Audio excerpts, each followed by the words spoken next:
Assalamu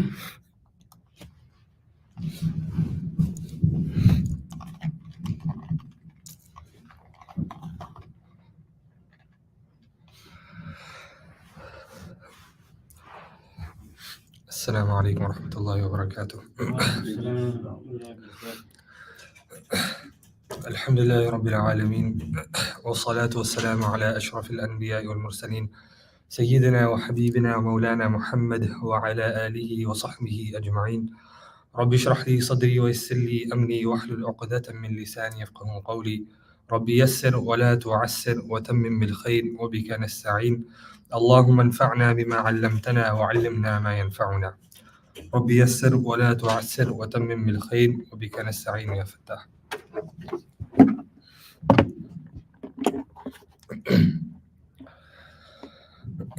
So when we look at our Sharia, we look at as the Ummah of the Prophet ﷺ, we see that many actions from our Ummah, or many actions that we do as the Ummah of Rasulullah ﷺ, they consist of actions that were found from the Abrahamic faith, from the time of Ibrahim ﷺ. Like there's many times in the Quran where Allah subhanahu wa ta'ala, He mentions فَاتَّبِعُوا مِلَّةَ إِبْرَاهِيمَ حَنِيفًا, that follow the way of Ibrahim alayhi salam. Then you have in another place where Allah subhanahu wa ta'ala, He mentions مِلَّةَ أَبِيكُمْ إِبْرَاهِيمَ هُوَ سَمَّاكُمْ الْمُسْلِمِينَ, that follow the way of your father Ibrahim alayhi salam, and that is the way of the Muslimin, the Muslims. So one of those actions that we find that is connected to Ibrahim alayhi salam, that is found in our religion of Islam, is Hajj, and it is Udhiyah, it is Qurbani.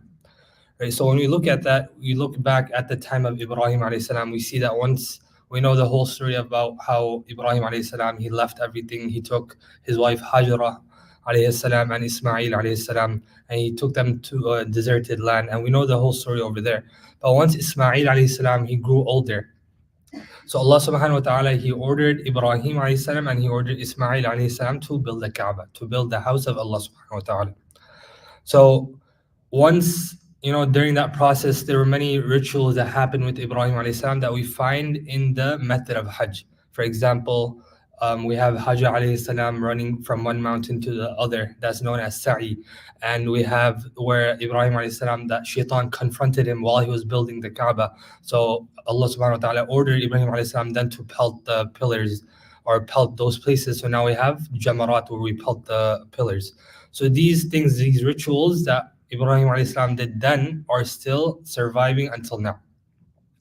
So then once Ibrahim alayhi salam and Ismail alayhi salam, they finished the completion of the Kaaba, Allah subhanahu wa ta'ala, He ordered Ibrahim alayhi salam to tell the people, and He says in the Quran, وَأَذِّن فِي النَّاسِ بِالْحَجِّ يَأْتُوكَ رِجَالًا وَعَلَى كُلِّ ضَامِنٍ يَأْتِينَ مِنْ كُلِّ فَجٍّ عَمِيقٍ.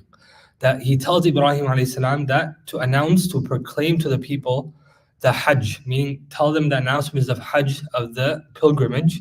They will come to you on foot and every lean camel. So at that time, that was the means of transportation. So they'll either come to you on foot, or they'll come with any camel that they have, min kulli fajjin amiq, and they'll come from distant mountains. So like you see nowadays, the announcement that Ibrahim alayhi salam gave then, that is an announcement or a call that is still being answered today, thousands years later, right? Where people across the world, from every corner of the world, they answer to this call, which is to go to the Kaaba and to perform this pilgrimage, to perform Hajj.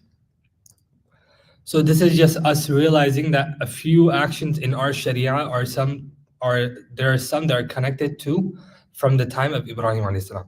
So now when it comes to our Sharia, we know the famous hadith of the Prophet ﷺ, where the Prophet ﷺ, he mentions Bunya al-Islam ala khamsin, that Islam is built upon basically five pillars. And in that you have Shahadati an la ilaha illallah wa anna Muhammadan Rasulullah wa iqam as-salah wa ita az-zakah wal hajj wa sawmi Ramadan. So in this hadith, the Prophet ﷺ, he mentions the five pillars of Islam, which is saying Shahadatu an la ilaha illallah Muhammad Rasulullah, like taking the Shahada. Then you have Iqam as-Salah, praying Salah every day. And then you have Ita az-Zakah, giving Zakat, and Hajj and Sawm Ramadan. So you have these five pillars. These are the main five pillars of Islam. But when it comes to Hajj, when you compare to the other five pillars, Hajj has a few unique aspects to it, which you do not find for these other four pillars or any other worship. So when it comes to Hajj, when you look at Islam, the way the scholars break it down is that you have three categories. One category is that those a'mal, that worship that is only connected to the body, right? You have that. That's one category. The second category is those things that are just connected to your wealth.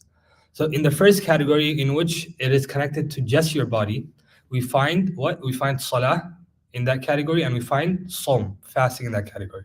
In the second category, those things that have to do with just your wealth, that is zakat, that's sadaqah, zakat, that you have that worship that is specific to that category.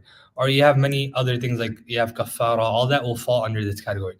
But then you have the third category, which is that action which is connected to the body and it is connected to your wealth as well. And in this, you only have one, which is Hajj. So in Hajj, you are not only using your body, you're not going through the difficulty of going there, then doing all the rituals, but you're also putting in your wealth in order for you to go towards that journey. So that's one thing that is, or one aspect you can say that is unique about the Hajj. And then in the second, another way that is, you could say, unique is that when you look at the other worships, for example, when you have Som, when you have Salah, when you have Zakat, right? If you mess up in that worship, or for example, like let's say you missed a wajib in Salah, so now you have a way to make up for that. There is something called sajdat sahu that you can make up for it. Or if you miss a salah, you can always do qada of it later. Or when it comes to fasting, you can always make up that fast. When it comes to Hajj, there's only one mandatory Hajj. So now when you go, you have to ensure that you're performing it properly, because that is one thing that is also unique about Hajj, is that there's only one mandatory Hajj. So once you do that one Hajj, everything else, any other Hajj that you do afterwards will be considered as a nafli Hajj, will be considered as a voluntary Hajj. And another way you could say Hajj is unique in its aspect is that in the Quran, Allah subhanahu wa ta'ala, He commands us to do many things, right? We learn about a lot of commandments and things to stay away from the Quran, where Allah subhanahu wa ta'ala tells us to do this or to stay away from this.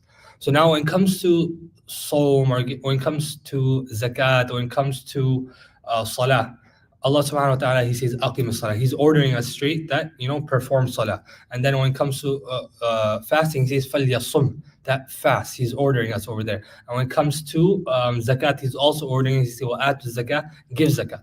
But when it comes to Hajj, Allah subhanahu wa ta'ala, He doesn't say, oh, go do Hajj. He doesn't order it. But rather, He uses a much more nuanced approach, in which Allah subhanahu wa ta'ala, He mentions in the Quran, وَلِلَّهِ عَلَى النَّاسِ حِجُّ الْبَيْتِ مَنِ اسْتَطَاعَ إِلَيْهِ سَبِيلًا.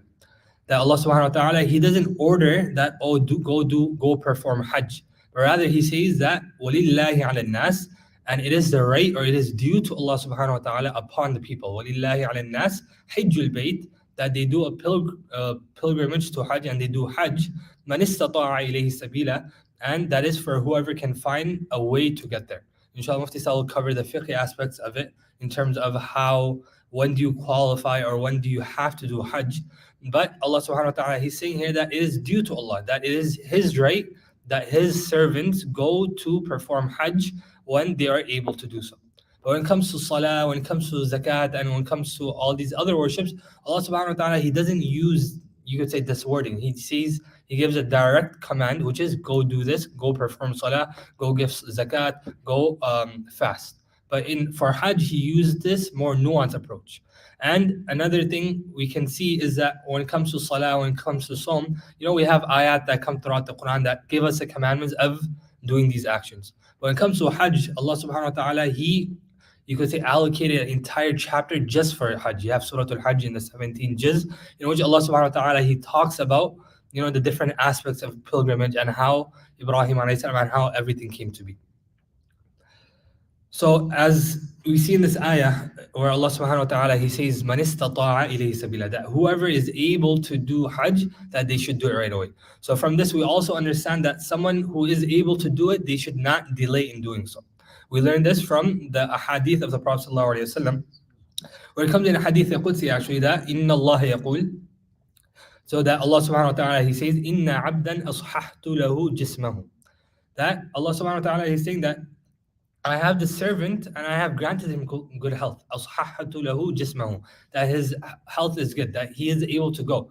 وَوَسَّعْتُ عَلَيْهِ فِي الْمَعِيشَةِ, that I have given him provision, that I have gave him wealth so that he is able to go for Hajj.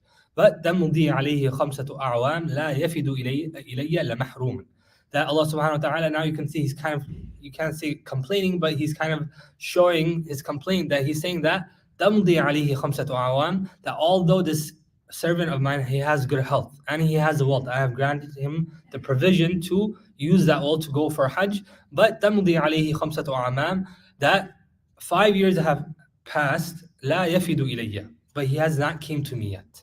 So Allah subhanahu wa ta'ala, because we cannot see Allah subhanahu wa ta'ala in this world, right? We know as Muslims that we have the most love for Allah subhanahu wa ta'ala. And like in this world, whenever we have love for someone, we do our best, we go out of our way to go meet them, to go see them in person. But when it comes to Allah subhanahu wa ta'ala, since we cannot see him in this world, we have to go to a place which is known as his house. So Allah subhanahu wa ta'ala, he wants us to come to his house.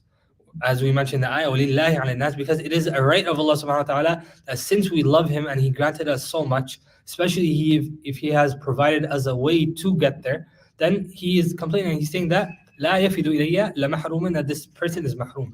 And another hadith, the Prophet ﷺ, he mentioned that من أراد الحج فليتعجل, that whoever intends to perform Hajj and he has all the means there that is necessary for him to go perform Hajj. For example, he has the wealth, he has the wealth and he has the health, right? He's able to go. Then فإنه قد يمرض المريض وتضل الضالة. So فليتعجل, the Prophet ﷺ, he says that to hasten towards it, don't delay it, but hasten towards it, because فإنه قد يمرض المريض, that a person, he can fall sick, and وتضل الضالة وتعرض الحاجة, and he may lose his mount. This is kind of referencing towards his wealth, that he may not have the wealth anymore. And then after that, the Prophet ﷺ, he ends off by saying وتعرض الحاجة, and or they may be faced with any need. So that is why, that's one thing we should keep in mind, that if we have the means to go to Hajj, we're healthy enough and we have the wealth, then we shouldn't delay it, rather we should go right away. Now, when we look at the virtue of Hajj, we have many ahadith, inshallah, I'll just cover them one by one, but we have many ahadith that talk about the virtue of Hajj, of the virtue of performing Hajj. That one virtue is that Hajj wipes whatever sins were committed in the past. So you have the hadith of the Prophet ﷺ that he mentions, Man hajja lillah, that whoever performs Hajj for Allah subhanahu wa ta'ala, فَلَمْ يَرْفُثْ, without indulging in any sexual passions, وَلَمْ يَفْسُقْ, and without sinning. So these are the two conditions, that if you perform Hajj and you do not get yourself into these two things without sinning, then رَجَعَ كَيَوْمِ وَلَدَتْهُ أُمُّهُ, that this person will return from this Hajj journey as if it was the day that his mother gave birth to him. So the same way when a child is born, when a kid comes into this world, he is born sinless because he was just born. So likewise, if a person performs their Hajj properly and they fulfill all the rituals that are required and they stay away from sinning, then the Prophet ﷺ is giving this person glad tidings, and he's saying that it will be as if he was born that day. That's why scholars mention when a person comes back from Hajj, that you should meet him before he even enters his house, because this person, he's coming back from this journey sinless. So him making dua for you, him asking forgiveness for you, or they asking forgiveness for you, there's more of a chance of that being accepted than you making that dua for yourself. So this is one of the virtues of Hajj. Second thing is that Hajj is the most virtuous action after Iman and Jihad. That comes in a hadith, it is narrated from Abu Hurairah radiallahu anhu, that أن رسول الله صلى الله عليه وسلم سئل أي العمل أفضل. That the Prophet sallallahu alaihi wasallam, he was asked, the Sahaba radiallahu anhu, they would ask him all the time, they would ask him questions all the time, and they asked the Prophet sallallahu alaihi wasallam that what deed is the most virtuous. That the Prophet sallallahu alaihi wasallam, he said, فَقَالَ إِيمَانٌ بِاللَّهِ وَرَسُولِهِ. That the Prophet sallallahu alaihi wasallam, he said, Iman in Allah subhanahu wa ta'ala and His Messenger. Then after that, in the hadith, قِيلَ ثُمَّ مَاذَا? Then he was asked that, okay, what's after that? What's the best deed, or what's the most righteous deed after Iman billah wa Rasul? So he mentioned that jihad in the path of Allah subhanahu wa ta'ala. Then after that, he was asked, قِيلَ ثُمَّ مَاذَا? Then he was asked from the Sahaba radiallahu anhu, then what action comes after that? Then he mentioned, قَالَ حَجٌّ مَبْرُورٌ. He mentioned that a righteous accepted Hajj. So you see in a lot of these hadith that talk about the virtue of Hajj, the wording that's used is al-Hajj al-Mabrur, that it is used as an accepted Hajj. So we do our due diligence and we try to understand, that's why we do workshops, we sit in these gatherings so we understand, okay, this is the correct way of performing these rituals of Hajj. And also spiritually knowing that before you go, you know if there's anything like you could say in terms of avoiding sin, or if anything that you have sinned in the past that are connected to the rights of Allah subhanahu wa ta'ala, huququllah or huquq al-ibad, meaning that if there's any rights of the people that you may have to make up, you should do all that before you go for the journey of Hajj, because you do not want that one of these things is going to be the reason that this Hajj of yours does not get accepted. So that is why it is really important for us that whenever we do go, inshallah, that we make sure that we ask forgiveness from Allah subhanahu wa ta'ala for any sins that we have committed in the past. And then also in terms of our relationships, in terms of our relatives, our family, if there's any relation that we have to mend, that we mend that before we go to this journey. And then another thing, a lot of times what happens is that when a person he's trying to plan for this Hajj trip, a lot of times when it comes to other things, they won't look at the money aspect. They're like, this is worth it. Let me just throw in the money. It'll be worth it. It's an investment. A lot of times when it comes to Hajj or it comes to these type of things, people are a bit, you could say, they hold back because they look at the money and they're like, oh, this is too much. Or, let me try this, let me try this. So the Prophet ﷺ, he mentions in regards to this that النفقة في الحج كالنفقة في سبيل الله ب700 ضعف. That a person who spends their wealth in Hajj or in the journey of Hajj is كالنفقة في سبيل الله. It is like spending their wealth in Allah's cause, in Allah's path. ب700 ضعف. So it's not just like that, but the Prophet ﷺ added this last portion in the end, ب700 ضعف, that it is multiplied by 700. So whenever we spend, in the path of Allah subhanahu wa ta'ala, that is a really big, good deed. But we have to realize that when it comes to Hajj, when it comes to these things, we shouldn't look at the money. That if we have the bare necessity, we should give that in the journey of Hajj and we should go. Because the Prophet ﷺ, he's saying this, that if you're spending in Hajj, it's as if you're spending the path of Allah subhanahu wa ta'ala, but not just that, or rather is multiplied by 700. And then, for many things, you could say Allah subhanahu wa ta'ala or the Prophet ﷺ, when they say do a good deed, then the Prophet ﷺ or Allah subhanahu wa ta'ala, they mention the reward. So when it comes to Hajj, there's another hadith that the Prophet ﷺ, he mentions that al-umratu ila al-umrah kaffaratu lima baynahuma. That an umrah to another umrah is an expiation for whatever sins are committed in between those two umrahs. So that's for umrah. But Hajj wal Hajj al-mabrur laysa lahu jaza'un illa al-jannah. But for Hajj, there is no reward for Hajj but that this person enters Jannah. So that is the reward for performing an accepted Hajj. So again, the words that are used, we should be mindful of in these ahadith are accepted Hajj. So that is why we have hope in Allah subhanahu wa ta'ala, but that doesn't mean we don't do our due diligence into learning what the rituals are. A lot of times when people have medical exams or they have any type of exam in this world related to their work field or anything of that nature, they'll be studying weeks and weeks, months and months for that one test, right? But this is Hajj. This is something that there's only one Hajj, one fard Hajj that you perform in your life. But a lot of people, they tend to just show up for Hajj and they expect the scholar to guide them as they go on. But we have to do our due diligence and to educate ourselves in terms of the rituals and to make sure we're good from a spiritual perspective in terms of us asking for forgiveness from Allah and in terms of asking forgiveness from our relatives or whoever it may be. And then you have another hadith which talks about how performing Hajj and Umrah is the greatest means of avoiding poverty and gaining wealth. So a lot of times, like in Islam, you see that if we were to think of it as such from a certain perspective, we'll think that, okay, the apparent shows this. Like, for example, when it comes to sadaqah, we think that, we're giving sadaqah in the path of Allah. That means we're taking money from our pockets and putting it in sadaqah. So to us, it's apparent that, we're losing money. Whereas on the other hand, you have interest, you have riba, where it seems like you're gaining money. That you have a savings account that's just sitting there, but extra money keeps on being added to that account. But Allah subhanahu wa ta'ala, in this example, for example, يَمْحَقُ اللَّهُ رِبَا وَيُرْبِ الصَّدَقَاتِ. Allah subhanahu wa ta'ala, he talks about interest. He says that although it may seem apparent to you that you're gaining money in interest, but يَمْحَقُ اللَّهُ رِبَا. Allah subhanahu wa ta'ala, he erases that. He destroys that. But when it comes to sadaqah, it seems as if you're losing money from your pocket. Allah subhanahu wa ta'ala, he mentioned that وَيُرْبِ الصَّدَقَاتِ, that rather you're gaining in your wealth. A lot of examples, we have scholars that have mentioned their stories in the past that a lot of times they will give sadaqah and right away or maybe a little bit after that they'll get that same money back or they'll get that multiplied by 7, Right? So likewise, when it comes to performing Hajj and Umrah, the Prophet ﷺ, he says, تابعوا بين الحج والعمرة فإنهما ينفيان الفقر والذنوب كما ينفي الكير خبث الحديد.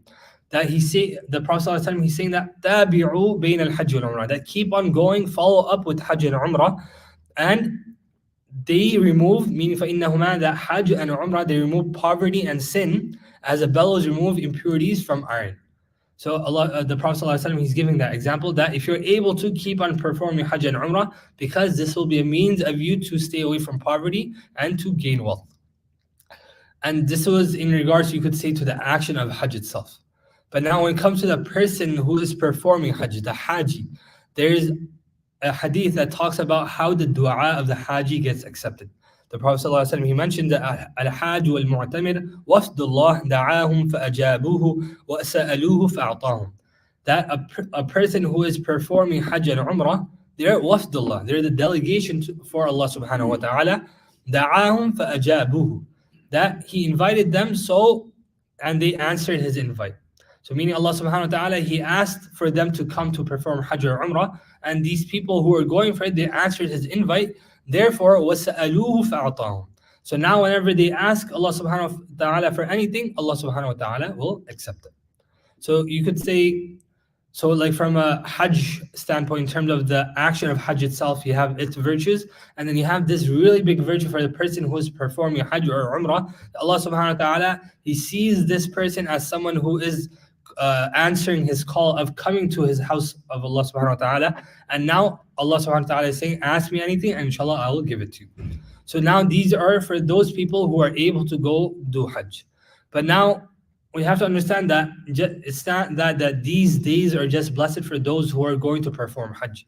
Rather, these 10 days in Dhul Hijjah, that Hajj provides an opportunity for those who are not performing it as well. So you don't have to be there in order to gain the mercy of Allah subhanahu wa ta'ala. Obviously, there's levels to it, but even you being home, you can earn the reward and the blessings of this month. When it comes to the days of Dhul Hijjah, Allah subhanahu wa ta'ala, he mentioned in the Quran, وَالْفَجْرِ وَلَيَالٍ عَشْرٍ, that he takes an oath by the dawn, and he mentioned by the 10 nights. And the Mufassirun, they mentioned that these 10 nights are referring to the 10 days of Dhul Hijjah. And we understand that when Allah subhanahu wa ta'ala, he's saying wal fajr, he's taking an oath by the dawn. So Allah subhanahu wa ta'ala, he does this in multiple places throughout the Quran. And the reason he takes an oath is to show the significance and importance of that. So now you can imagine that Allah subhanahu wa ta'ala, he's taking an oath, and then he's taking an oath with the 10 days, which shows and which goes to show us the importance and the significance of these 10 days of Dhul Hijjah. And one of the virtues the Prophet ﷺ, we understand from the hadith, is that the Prophet ﷺ, he mentions that there are no days. So he mentioned in the hadith, ما من أيام العمل الصالح فيها أحب إلى الله من هذه الأيام يعني العشر. The Prophet ﷺ, he mentioned, is narrated by Ibn Abbas radiallahu anhuma, that there are no days that are more, you could say, beloved to Allah subhanahu wa ta'ala to perform good deeds than these 10 days. And these 10 days are referring to Dhul Hijjah. And this hadith, the Prophet ﷺ, he doesn't talk about a person who is performing Hajj. It's only beloved to Allah subhanahu wa ta'ala for these people. But rather, he kept it general and he kept it generic. And he's saying that any amal that you do in these 10 days are more beloved to Allah subhanahu wa ta'ala compared to any other day. And then you have another narration talking about the virtue of the 10 days where, so you have this hadith in which the Prophet ﷺ talks about how beloved the actions are to Allah subhanahu wa ta'ala in these 10 days. And then you have another hadith in which the Prophet ﷺ, he talks about the virtue of fasting on the 9th of Dhul Hijjah, meaning on the day of Arafah. And these are actually specified for people who are not performing Hajj. For people who are performing Hajj, they will not be fasting on this day. But rather for those who are at home, they are able to fast on this day. And the virtue for this, the Prophet ﷺ, he mentioned, يُكَفِّرُ السَّنَةَ الْمَاضِيَ وَالْبَاقِيَةَ. That a person who fasts on the 9th of Yawm Arafah, on the 9th of Dhul Hijjah, known as Yawm Arafah, that Allah subhanahu wa ta'ala forgives this person's past year of sins and the upcoming years of sin.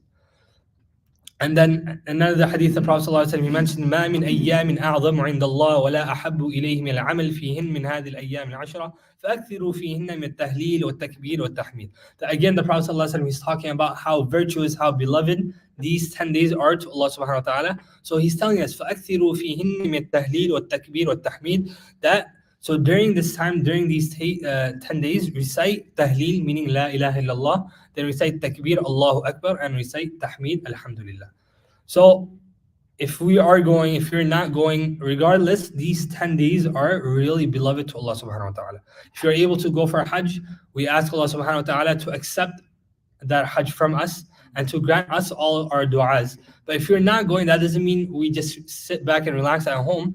But this is also something that we have to keep in mind, that these 10 days are really beloved to Allah subhanahu wa ta'ala, and they're really virtuous. And there's many amal that we can do. A lot of things we have to keep in mind is we have to ask Allah subhanahu wa ta'ala for forgiveness. Because whenever there are blessed days, Allah subhanahu wa ta'ala's mercy, you could say it's on display. So now it is up to us to ask from Allah subhanahu wa ta'ala's mercy. So we ask Allah subhanahu wa ta'ala that He grants us the understanding of the importance of these 10 days. And we ask Allah subhanahu wa ta'ala to accept our ibadah and to grant us the tawfiq to make the most of these 10 blessed days. وآخر دعوانا أن الحمد لله.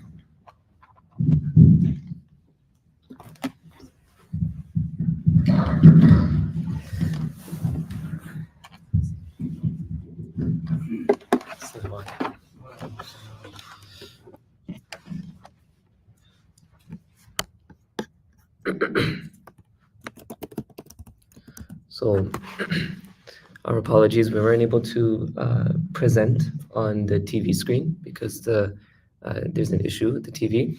But inshallah, if you're able to, if you have your phone, I know it's a little bit of an inconvenience, but if you have your phone, then you can go to Masjid Uthman's YouTube page. It's also on the community group. And then inshallah, I'll be presenting on my screen, and then you can see it on the live on Masjid Uthman's YouTube channel as well.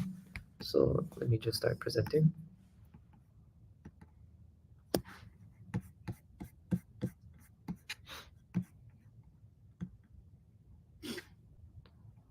So if you're on Masjid Uthman's community group, you could click on the link. It says live now. Or you could just go to youtube.com/Masjid Uthman, and then it'll show the live streaming.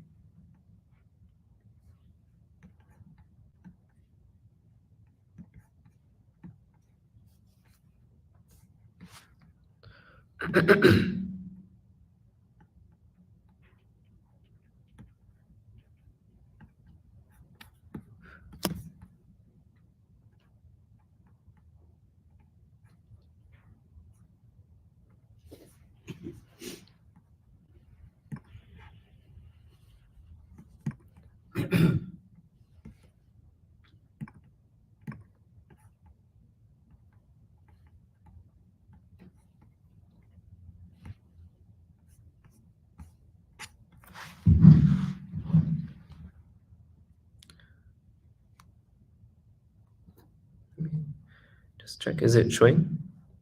Yes. Okay.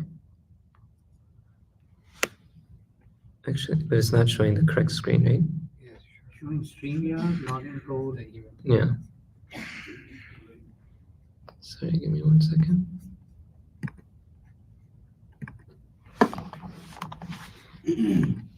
That's delayed by almost 10 seconds. Okay, I see what's wrong.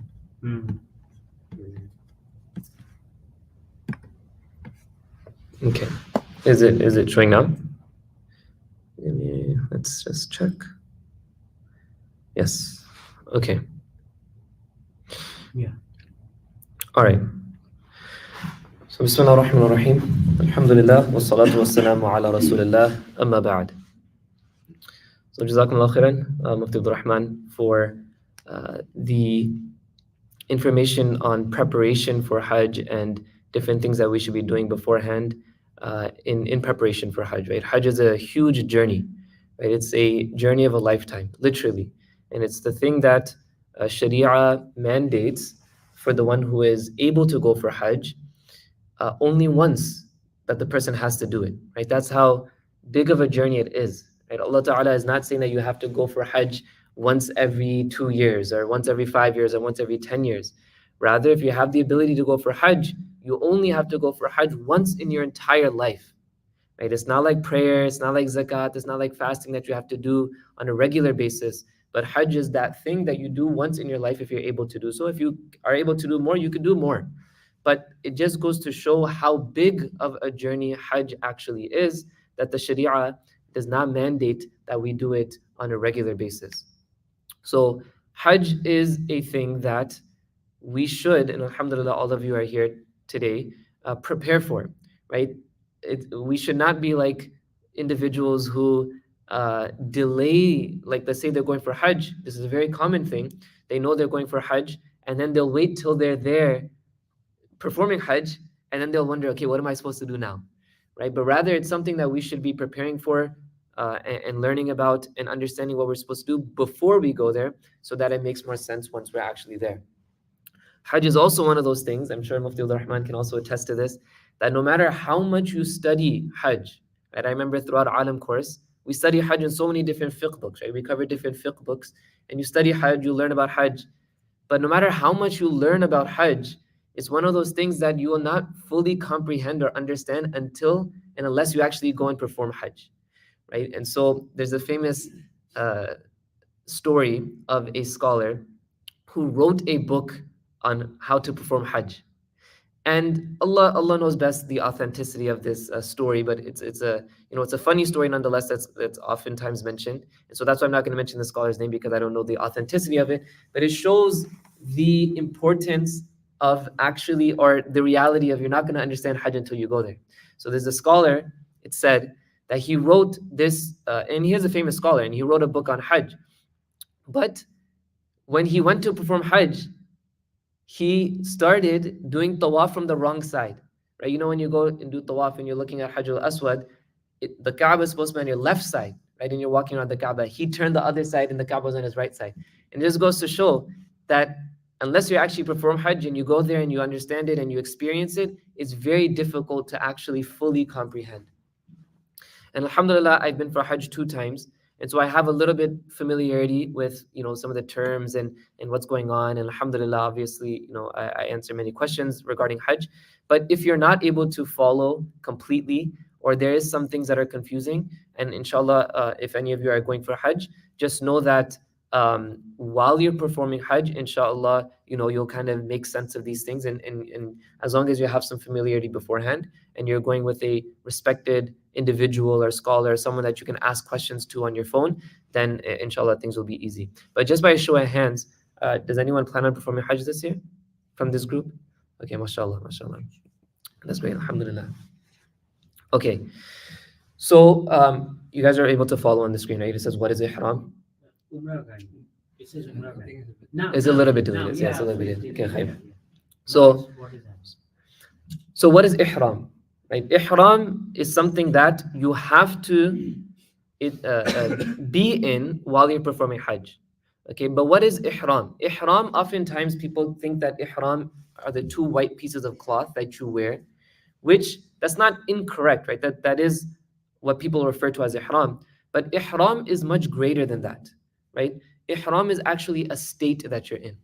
Ihram is a state that you're in when you're performing either Umrah or Hajj. And ihram literally means to make something unlawful, to make something haram, right? Ihram comes from the letter harami, which is haram. So you're making things haram upon you.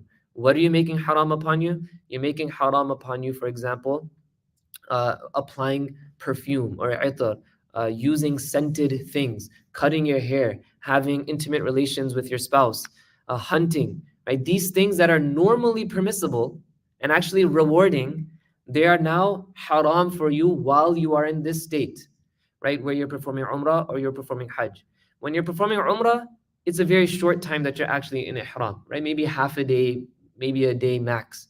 But when you're performing Hajj, you're in the state of ihram for 3 days, sometimes even more. And so it's important to understand what ihram is. What we are going to talk about, inshallah, is ihram. And then we're going to discuss Umrah, how to perform Umrah, because Umrah is part of Hajj in a way, because you have to, there's 2 different types of There's 3 different types of Hajj, but there's only 2 that are applicable to us. And one of those includes Umrah as well. So inshallah, all of that will make sense. So the main thing to understand at the beginning is Ihram. Ihram in the context of Sharia refers to entering into a state of adhering to the prohibitions of even normally permitted things with the intention of performing Hajj and or Umrah.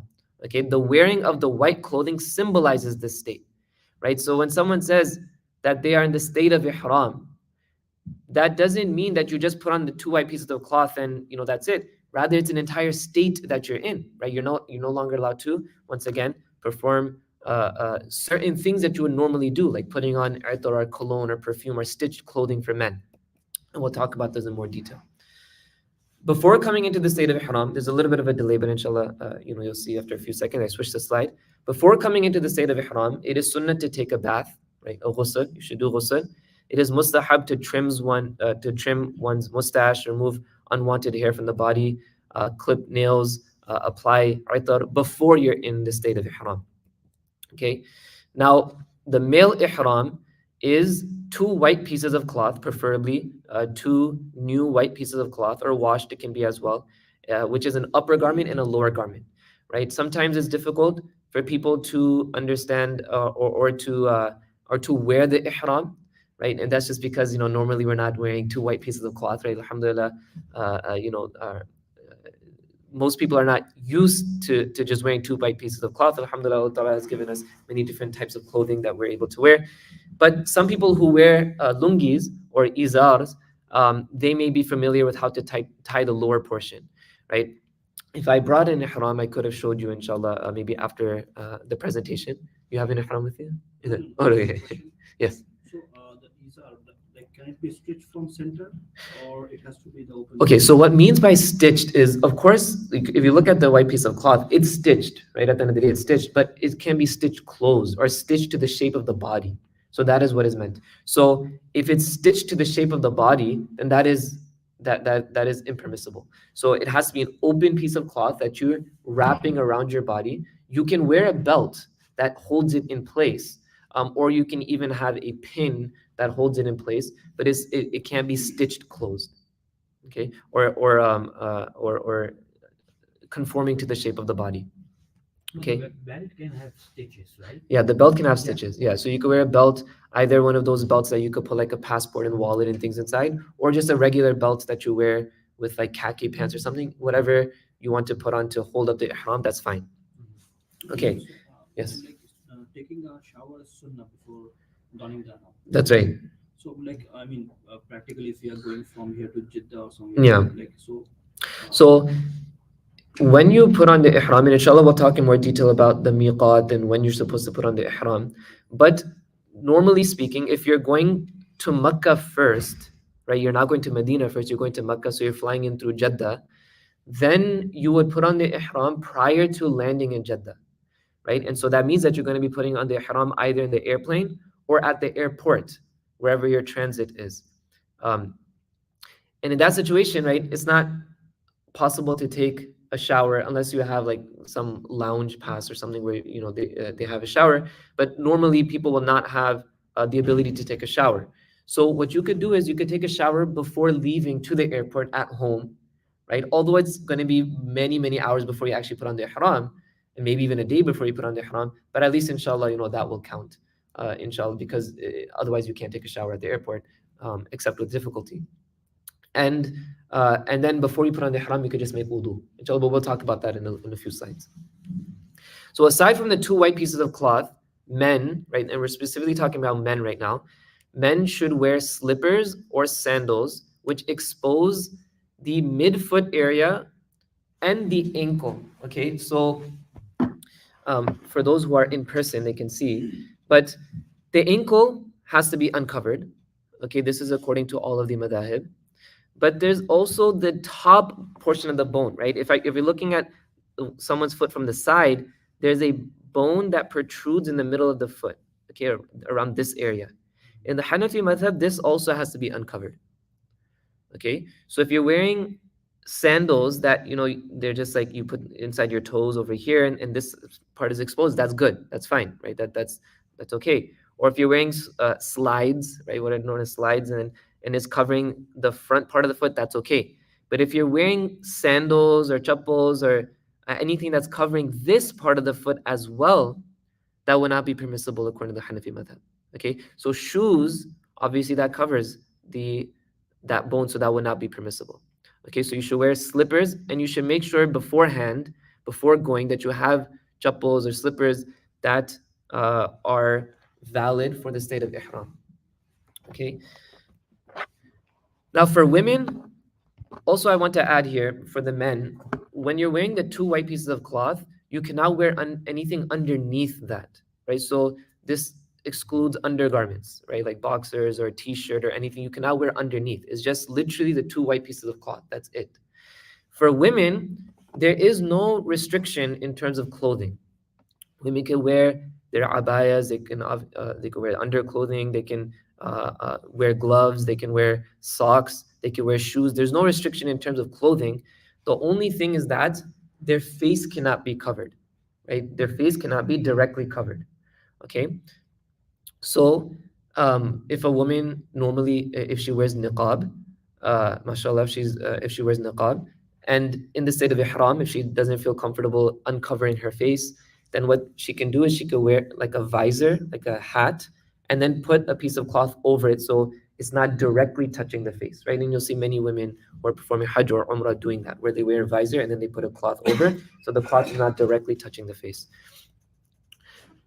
For men as well, it's not mentioned here, but they cannot cover their head while in ihram. So your topi or a hat or anything like that, men cannot wear anything on top of their head while they're in the state of ihram. Okay, same thing applies where they shouldn't be wearing anything on their face, but men normally don't, and they cannot cover their head. Glasses are fine, right? Glasses are okay. You could wear, your glasses or sunglasses while you're in the state of ihram for both men and women.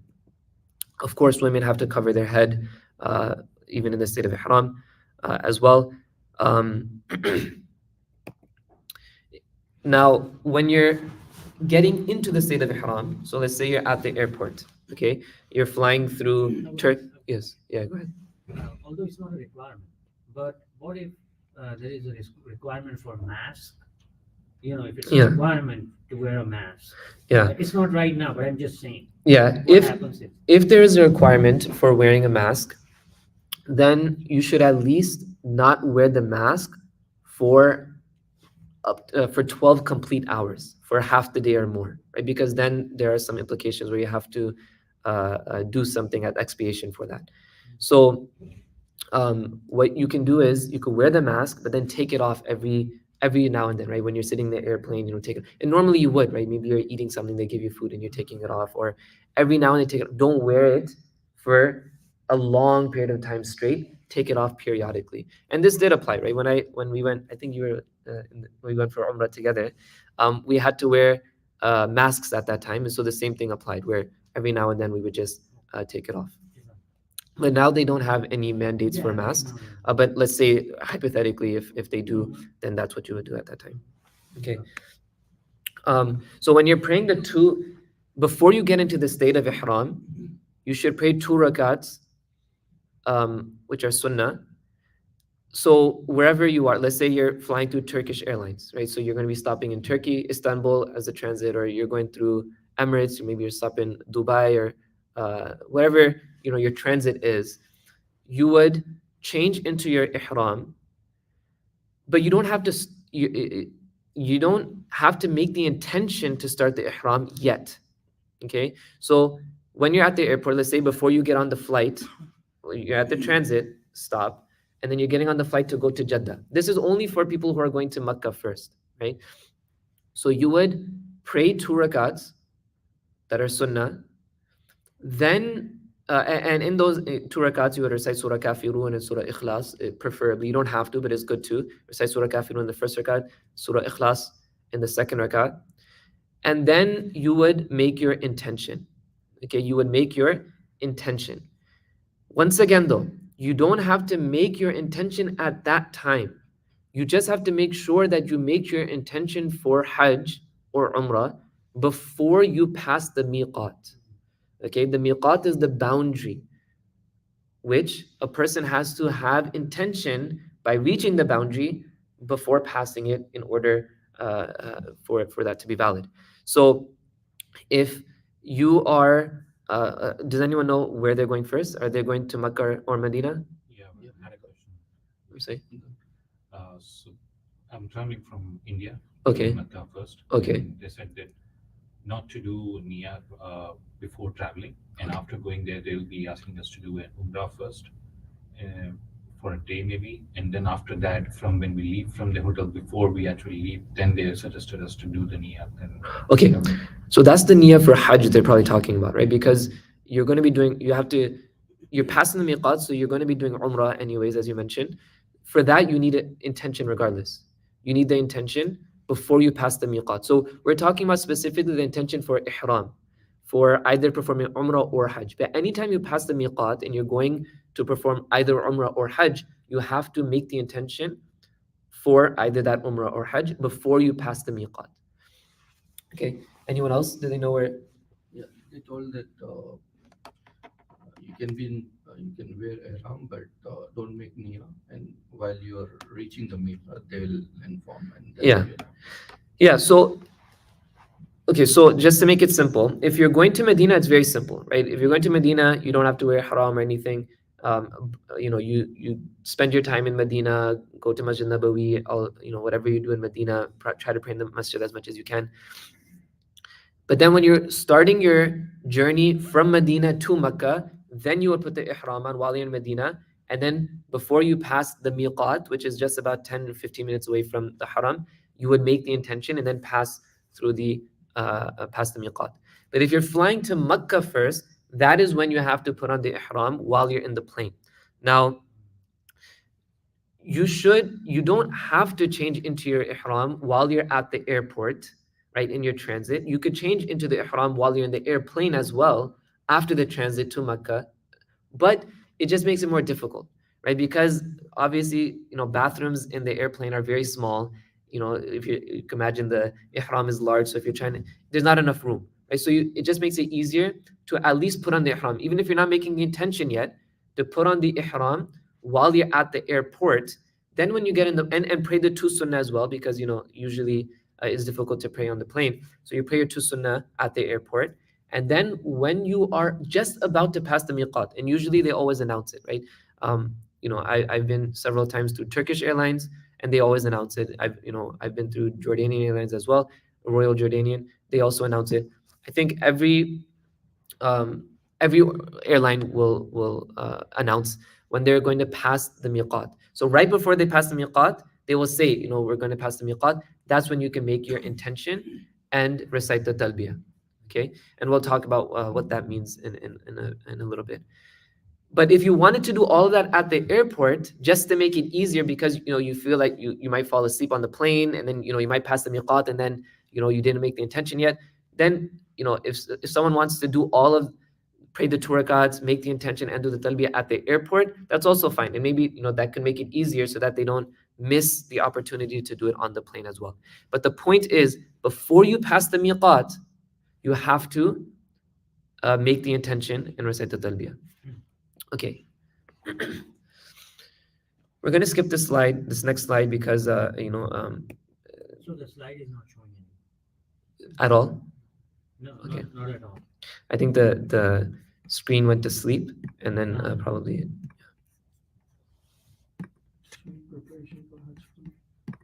Okay. Here, now it should show in a few seconds. Okay.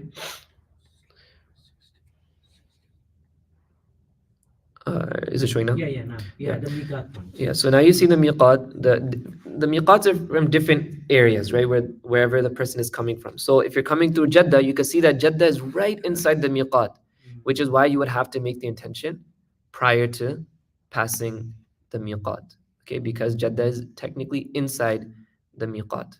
Okay. Okay. Now the Prophet ﷺ, when he performed Hajj, he went through Dhul Hulayfa, right? Because he was coming from Medina. And those who are coming from Medina as well, if you're going to Medina first, then you'll also be going through this miqat. It's right outside of Medina, just about a 10 to 15 minute car ride or taxi ride right outside Medina on the way to Mecca. Okay, so now how do you enter into ihram? Right, so as I mentioned, you pray the two sunnah, Surah Kafirun in the first rakat if you're able to, Surah Ikhlas in the second rakat. If you're not, if you recite something else, that's fine. You don't have to like repeat the salah. And then you make the niyyah and the talbiyah. Right, so you make the niyyah, and for example, this dua is here. If you Allahumma inni uridu al-umrah fayassirha li wa taqabbalaha minni, or Allahumma inni uridu al-hajj fayassirha li wa taqabbalaha minni, that, oh Allah, I am intending to perform umrah or hajj, so make it easy for me and accept it from me. Right? You make the intention. And then you recite the talbiyah. The talbiyah is labbaik Allahumma labbaik, labbaik la sharika laka labbaik, innal hamda wa ni'mata laka wal mulk la sharika lak. This is something that you should memorize, because this is something that you should be reciting throughout your entire time, both if you're performing umrah or hajj. You should be reciting this the entire time until you actually start the tawaf. This is something that the Prophet ﷺ taught us, that whatever we're doing, right, we're climbing something, we're descending something, we're walking, we're talking, we're sitting down, we should always be reciting the talbiyah, the talbiyah, the talbiyah. Why? Because what is the talbiyah? The talbiyah is when you're saying, labbaik Allahumma labbaik. I am at your service, O Allah. I am here at your service. You're answering the call of hajj. And Allah Ta'ala mandated hajj, so you're saying, labbaik Allahumma labbaik. That I am here, I'm answering your call. And so this is one of the best things that you can be doing while you're in the state of ihram. So memorize the talbiyah. Yes. Question on this, when we do the niyyah and everything and do the read the talbiyah, how loud do we have to be when we just like does it have to be loud? Okay, that's a good question. You should say it at a voice at which at a volume at which it can remind the people around you, but it's not disturbing people around you, right? Let's say you're on the bus from the airport to, or you're maybe in the tents or something. You shouldn't say it to such a volume where people are getting disturbed if they're sleeping, right? But if people are just sitting around not doing anything, then you say labbaik Allahumma. So then now they're reminded. Okay, so men should say it audibly. Women are supposed to say it silently.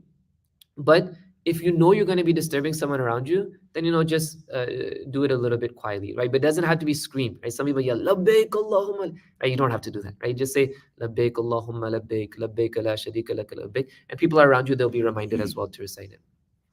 Okay. No. You don't have to raise your hands or anything while doing the talbiyah.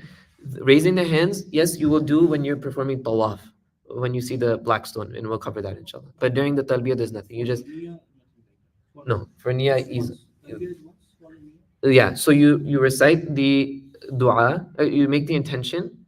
So Allahumma inni uridu al-umrata fayassirha li wa taqabbalaha minni, and then you recite the talbiyah labbaik Allahumma labbaik, and then now you're officially in the state of ihram. Okay. So forbidden acts while you're in the state of ihram. This is for both men and women. Obviously, sins in general, right? Of course, sins are haram whether you're in ihram or not, but they're even more haram while you're in the state of ihram, right? Because you're in the state of ihram where you're making even permissible things haram upon you. Imagine, haram things. So foul language, fighting, quarreling are strictly forbidden, right? Arguing, right? Don't get into these things, right? Don't get into fights with people and argue and this and that, right? While you're in the state of ihram, try to avoid all of that. Allah Ta'ala says, فَلَا رَفَثَ وَلَا جِدَالَ وَلَا فُسُوقَ وَلَا جِدَالَ فِي الْحَجِّ, right? Don't even argue. All forms of intimacy with one spouse, right? So sexual intimacy and things of this nature should be avoided. People they question, okay, what about holding my wife's hand, right? They say like there's a big crowd and you're holding, that's fine, right? But in an intimate manner where in a sexually intimate manner, that would be impermissible. But yes, you could hold your wife's hand or something if there's a large crowd, of course, while you're in the state of ihram. Wearing day-to-day clothes like stitched clothing would be impermissible for men, right? Not for women. Using perfume and fragrances is not allowed for both men and women, right? So even applying deodorant that has a smell, right? Or applying cologne, or even using like a hair oil or something that these things are supposed to be avoided, and they're not permissible during ihram. You can apply these things before you get in the state of ihram, right? So while you're at the airport, you could put on deodorant, you could put on cologne, you can put on itar, But once you're in the state of ihram, then you cannot no longer do these things.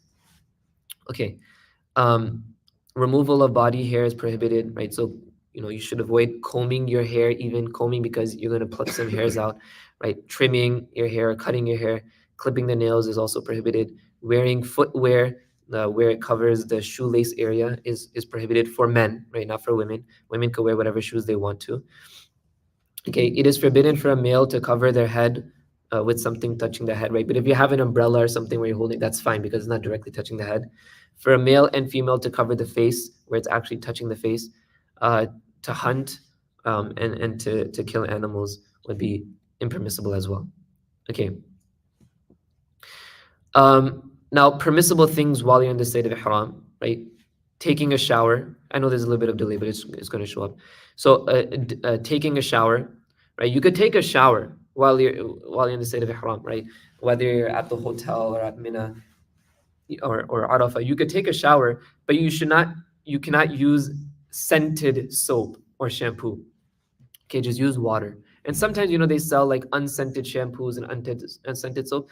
That's fine, but in reality, like it's only a few like hours or a few days that you're in ihram, right? You don't have to get all fancy with all of these unscented things.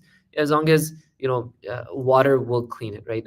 Will clean yourself during these days. Using unscented soap, however, it is preferable not to remove the dirt. Injections, band-aids, right? These things are permissible. Sunglasses, watches, right? Glasses, like if you have an Apple Watch or something, you could wear that still while you're in the state of ihram. Using miswak, okay? To wear a blanket, right? You could wear a blanket while you're in ihram. Like some people think you can't because you only have to wear the 2 white pieces of cloth. But no, you could wear a blanket as well. And to wear a belt, okay? Now, there's 2 main types of Hajj. Okay, there's one that's applicable to the people who live in Mecca, so we're not going to cover that one. But there's 2 main types of Hajj that you will be performing. Okay, there's either tamattu' or there's qiran. Okay, tamattu' or qiran. Tamattu' is where you are wearing the ihram and you have the intention to do umrah, then you will get out of ihram, and then you will get back into ihram when you're starting Hajj. Okay, so let's say I arrive in Mecca on the 6th of Dhul Hijjah. Does anyone know when the actual days of Dhul Hijjah start? Or the days of Hajj? What day of Dhul Hijjah does Hajj start? 8th. Okay, so let's say I'm arriving in Mecca on the 6th of Dhul Hijjah, so 2 days before Hajj starts. So I have two options, right? There's 2 different types of Hajj I can perform. There's either tamattu', where prior to passing the miqat, I have the intention where I'm just performing umrah. I don't make the intention for Hajj yet. I'm just performing umrah. I go, I perform umrah. Now I'm done with umrah. I could take off my ihram, wear regular clothes, everything, until the Hajj days start, at which point I will make a new intention. I don't have to go all the way back to miqat. I just have to make intention at my hotel, put on the ihram, make the intention, and then I'll start. So that's called tamattu'. Then there's qiran, which is another type.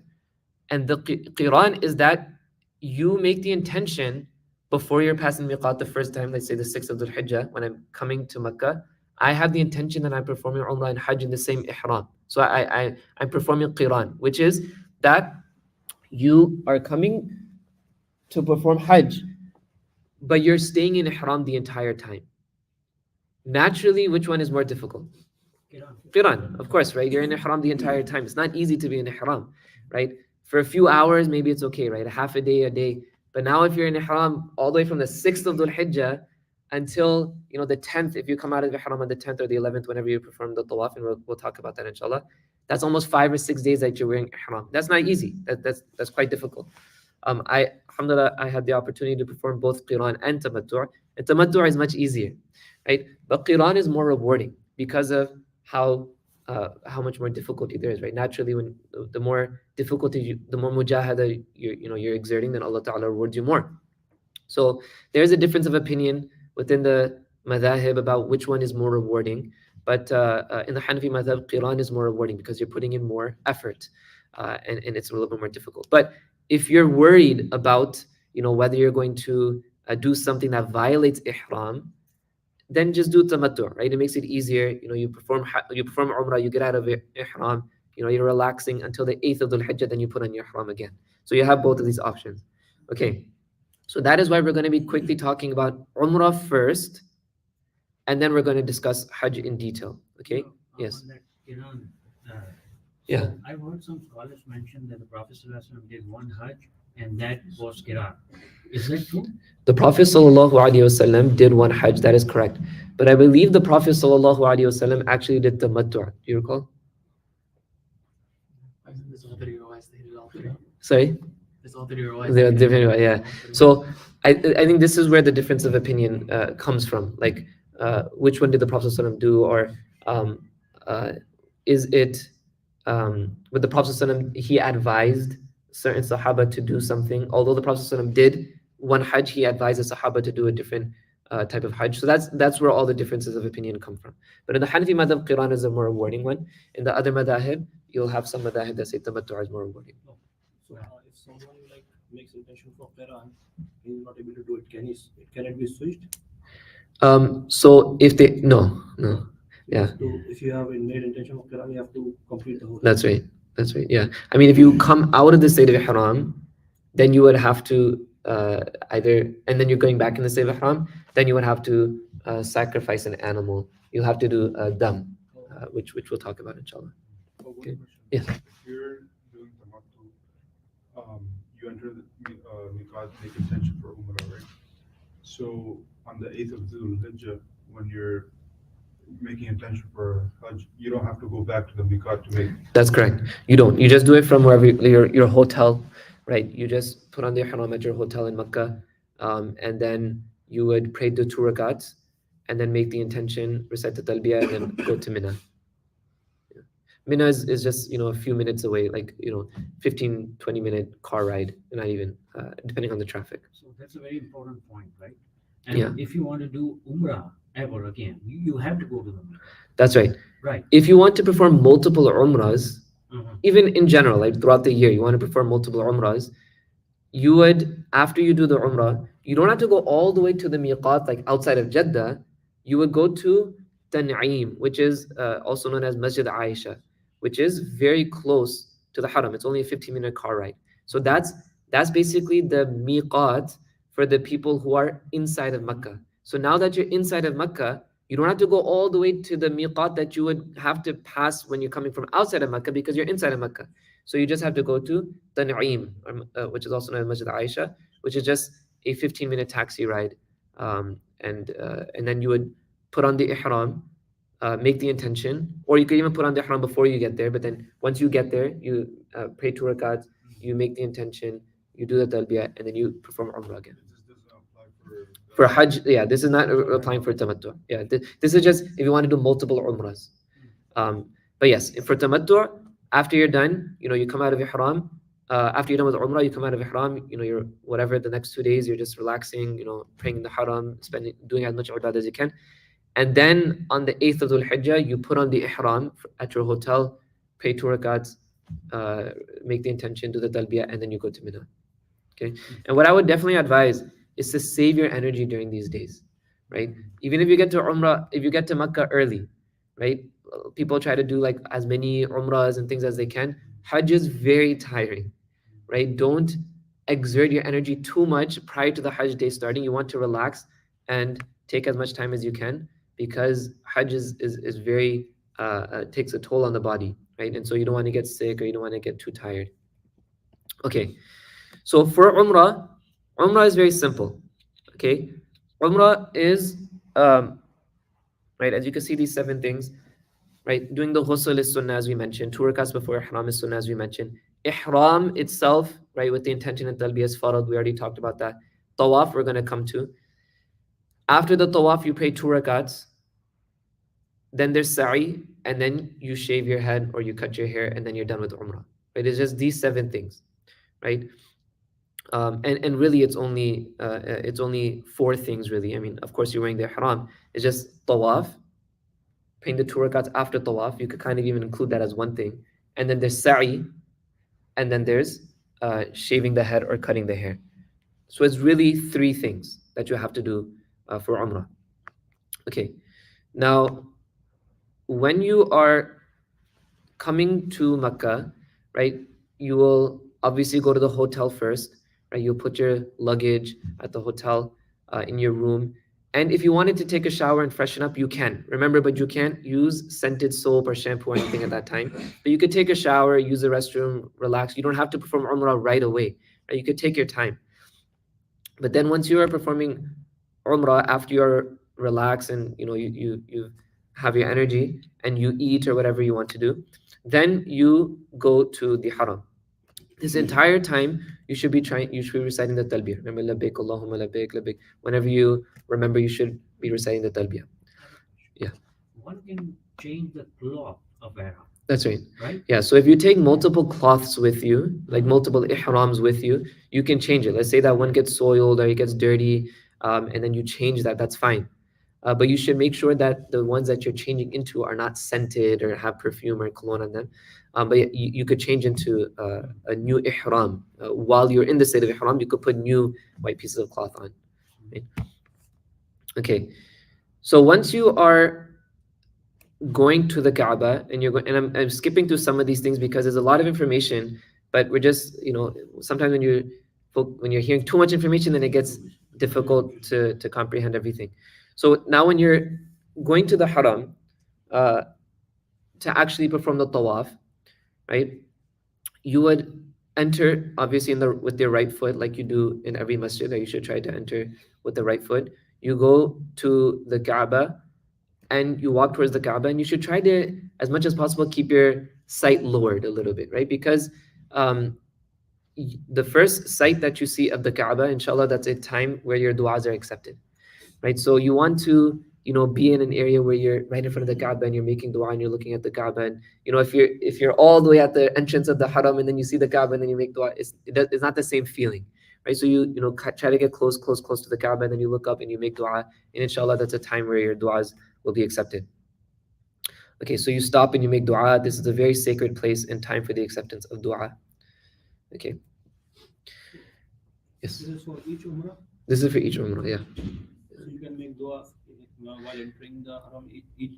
Yeah. So the first time where you see the Kaaba is where the time, inshallah, where your du'as will be accepted. But the ulama say that, inshallah, we have hope in Allah, umeed in Allah, that hope this also applies to the first time you're going to Mecca every time, inshallah. So let's say, you've already been for Umrah before, you've already seen the Kaaba before, inshallah, the next time you go, the same thing will apply. Now, is it recommended to enter through Babu Salam, like the Salam gate? So that's for Medina. Medina, the Babu Salam is the gate that you enter into to do salam upon the Prophet sallallahu alaihi wasallam. For Mecca, do you know which gate? Is also in Makkah. Yeah, I'm not sure. Okay. But typically speaking, nowadays when you go, alhamdulillah, I just went like 3 months ago. They have one gate where all the Hujjaj are entering through, or all the Mu'taminin, the people who are performing Umrah. They just for logistical purposes, they just push them in through one gate. You don't really have the option to go to any other gates. Yeah. So this is a kind of a diagram of the Kaaba. It shows, the green line is in line with the black stone. This is where the tawaf starts from, right? And you will see a green light on the sides of the Haram as well. I'm sorry if you're not, does anyone want to share? Do you want to follow along with the phone as well? Do you want to follow along with the presentation as well? Oh. Yes, sir. Okay, someone wants to share. So is there any advice to make best dua? Yeah, one of the best du'as you can make is that Allah Ta'ala makes you mustajabu da'wah, that Allah Ta'ala makes you someone whose du'as are accepted, right? So you make du'a, it's kind of like the cheat code, right? You're making du'a that, oh Allah, make me from someone whose du'as are all accepted, right? And of course, Allah Ta'ala, if you are someone that's mustajabu da'wah, someone whose du'as are accepted, then of course, Allah Ta'ala is only going to inspire you to make du'as that are good for you, right? It's not, if someone's mustajabu da'wah, if someone's du'as are accepted, someone is, mustajabu da'wat, it's not like they're going to be making du'a for haram things and then those will be accepted as well, right? Allah Ta'ala will give you tawfiq to make the du'as that are best for you. Okay. So, there's 4 corners of the Kaaba, obviously. Okay, and so you have Hajar al-Aswad, the black stone. You have the Iraqi corner, this Syrian corner, the Yemeni corner. These are all corners that face in these different directions, right, towards Iraq, Syria, and Yemen. So for tawaf, you walk around the Kaaba 7 times. Okay, you walk around the Kaaba 7 times with the Kaaba on your left side. Okay. It is wajib to have wudu while you're performing tawaf. And you start at the black stone and you end at the black stone, right? So 7 complete circles. If you break your wudu while you're performing tawaf, you can simply stop where you are, go and perform wudu, and there is a wudu area on the mataf area. There's a wudu section. You don't have to go all the way outside the haram to the restrooms or to your hotel. There is a wudu area that you can go to inside the haram itself on the bottom floor. And then you would just pick up from where you left off. So let's say I did 3 tawafs, I did 3 circuits around the Kaaba, and you have to do 7 altogether. And then let's say I broke my wudu. So then I would just take a note of where I am, go perform wudu, then come back and start from there again and continue the rest of the rounds. Suggested that no piece of cloth should touch the face. Yeah. And when we do the wudu, do we wipe the face or? Yeah, that's fine. That just means you can't cover the face with the cloth or anything. But yes, you go, wash your face, touch your face and everything. But you just want to make sure that you're not rubbing too hard where, your beard hair may come off or strands of hair may come off. Okay. So what if there's a person suffering from hair fall, involuntary hair fall?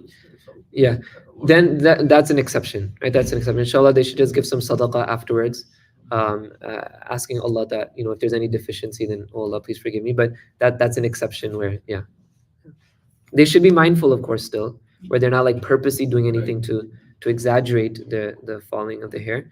But inshallah, that's an exception. Can we do halaq before it?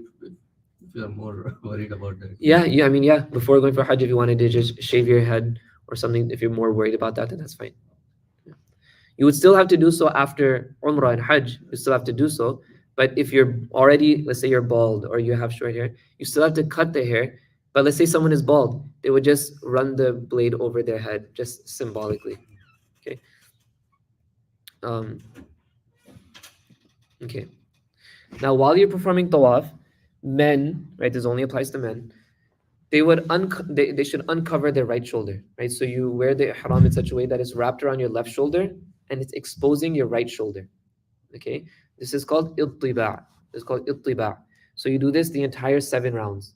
This is only for the tawafs where you are wearing ihram and there's a sa'i afterwards, right? If you're not, let's just say you're doing a nafil tawaf, because in general, I'm sidetracking here, but in general, while you're in Mecca, outside of Umrah, and if Hajj days do not start yet, the best thing to do is tawaf, right? It's the only place where you can do tawaf, right? You can't do tawaf while you're in Chicago, you can't do tawaf while you're in India, Pakistan, or anywhere else in the world.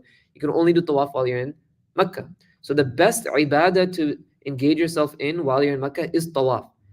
And while you're doing nafil tawaf, right, outside of Umrah and Hajj, while you're doing nafil tawaf, you can wear whatever clothes you want, right? You can wear your regular clothes, kurta, regular pant shirt, or thobe, topi. You can wear whatever you want while you're doing nafil tawaf. You just have to do 7 rounds around the Kaaba, right? And when you're doing those 7 rounds, ittiba' does not apply, right? This is only when you're wearing the ihram and there's a sa'i afterwards that you would uncover the right shoulder.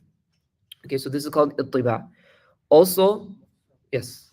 One question, like last time my parents went and they told from their group, like some people did it. Like they allow only people who are wearing ihram into the mataf area. Yeah. So they will go with the intention of making tawaf only, but they will wear the ihram. So yeah. is it okay to? So this is one of those things where it's very common where people do that, where they because for logistical purposes, the Saudi government does not allow people now. Before they used to, but now they don't allow people to go on the mataf area, the actual white marble area, unless they're wearing ihram, right? Just to make it easy and create space for people who are doing ihram, for people who are doing tawaf or umrah or hajj specifically. You should not, although many people are doing it and people do it, it's very common, it's still a form of deception, right? Where you're deceiving. You're acting like you're doing Umrah, but you're really not doing Umrah. You're just wearing the ihram just to get on the white marble area.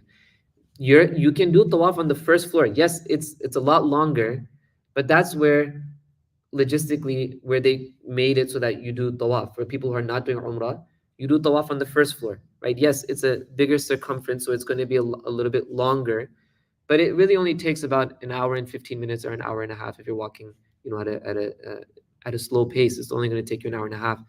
Yes, it's going to take you maybe 30 to 45 minutes if you're walking in the white marble area, but you shouldn't deceive by wearing the ihram just to act like you're doing Umrah to do the tawaf.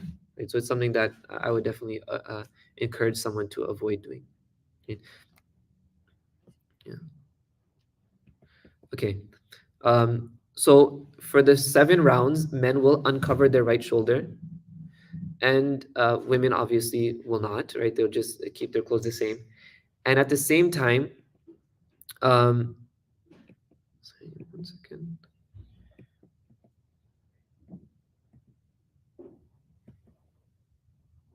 Yes, okay.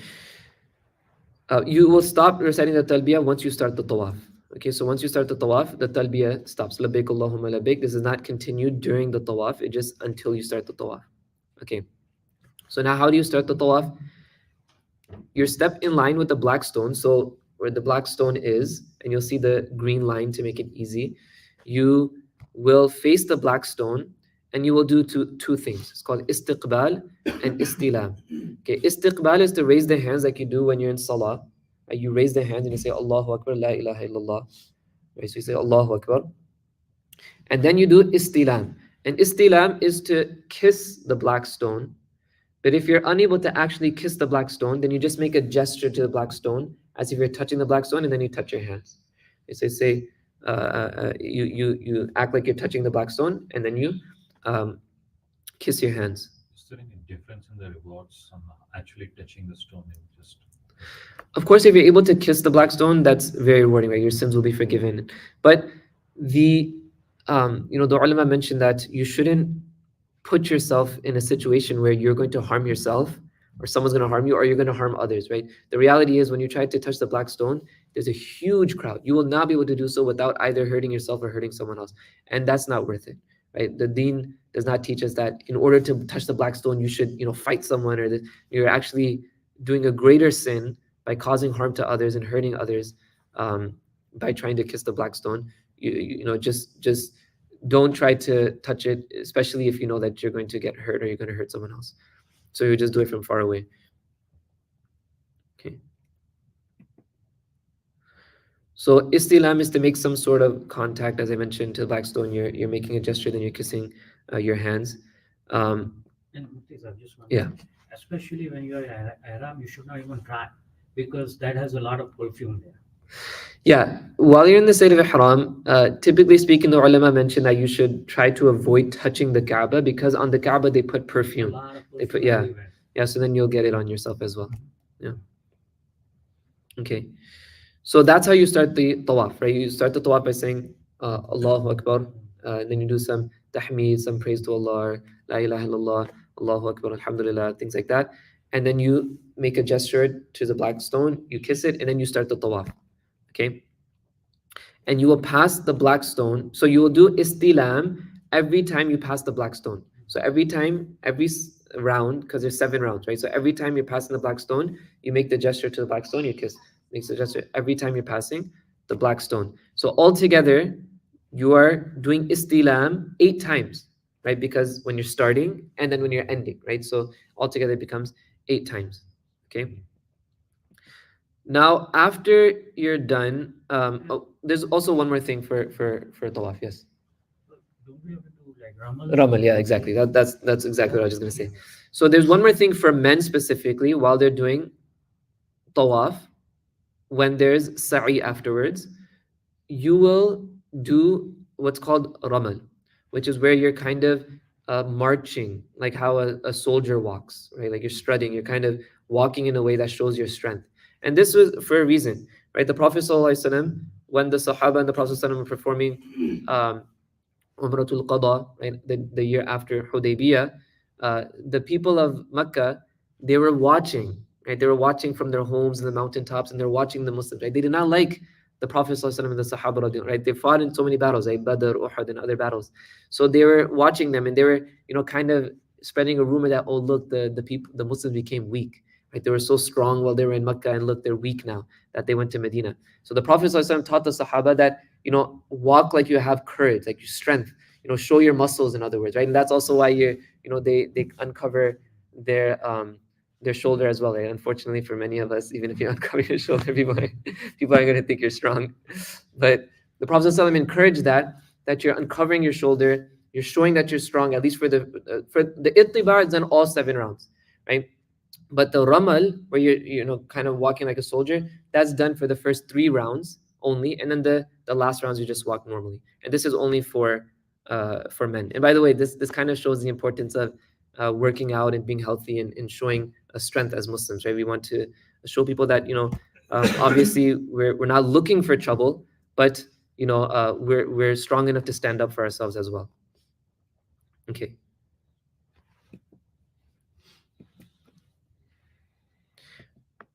The Hatim is the area, the curved area on one side of the Kaaba, which is actually included within the Kaaba. That part is considered inside the Kaaba, right? So you can see the Hatim, this little black circle, or this black like semicircle on this slide.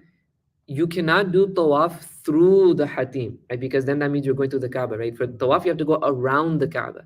And anyways, they have this blocked off. There's a line there where people can go in and pray, nafil salah, and things like that. But you should try to avoid going inside the Hatim while you're doing tawaf, because you have to go around the Kaaba when you're doing tawaf. Okay. We're going to skip through some of this. Basically when you're done doing tawaf, right? When you're done doing tawaf, you will do istilam, right? Because you're passing the black stone, you do istilam for the 8th time, right? So 7 times altogether we're passing around the Kaaba, but 8 times we're doing istilam, because at the beginning and at the end. And then you will do 2 rakats, okay? 2 rakats nafil, where preferably you would pray by the Maqam Ibrahim, which is the footstep of Ibrahim alayhi salam. But if you can't pray in that area because it's usually very crowded, then anywhere in the haram close to there, preferably, but if you can't, then anywhere, inshallah, will suffice. And then you drink zamzam, you can rest a little bit, and then you do sa'i. Okay, sa'i is very simple. Sa'i, you don't have to have wudu for either. Remember, for tawaf, do you have to have wudu? You remember? Yes, you do have to have wudu, right? If you break your wudu, you have to go back and come back and then start from where you left off. But for sa'i, you don't have to have wudu. Okay, it's very simple. Yes, if you have wudu, that's good, but you don't have to have wudu. Okay, so there's 2 mountains, Safa and Marwa. Allah Ta'ala talks about them in the Quran. These are the mountains where Hajar alayhi salam came, and she was with her son Ismail alayhi salam, and she was looking for water. And she was going between Safa and Marwa, running back and forth looking for water because he was very hungry and thirsty. And then he kicked his foot in the ground, and then the well of Zamzam was there. That's between Safa and Marwa. So Safa, and there's Marwa. If you look on this next slide over here, you can see where it says Safa and then it says Marwa. You start from Safa and you end at Marwa. It's the same way that Allah Ta'ala says in the Quran, Inna Safa wal Marwata min sha'airillah, right? So these are the 2 mountains. So you start from Safa, you end at Marwa. There's certain details about you should pause when you're at Safa, when you're at Marwa, make dua facing the Kaaba. But in order to avoid too much depth and detail, you start at Safa, you go to Marwa, then from Marwa to Safa, Safa to Marwa, you do this 7 times. So when you go from Safa to Marwa, that's 1. Marwa to Safa, that's 2. So you will start at Safa, you'll end at Marwa. When you start at Safa, you'll end at Marwa, right? So Safa to Marwa 1, Marwa to Safa 2, Safa to Marwa 3, Marwa to Safa 4, 5, 6, and 7. Okay, so and then you're done with sa'i. It's mustahab to pray 2 rakats at this time. If you don't, that's fine. It's not like as important as the 2 rakats after tawaf, right? That's something that you have to do. That's wajib. But the 2 rakats after sa'i are mustahab. Okay. Now what you will do is, after this point, to get out of ihram, you will have to perform you will either have to cut your hair or shave your hair.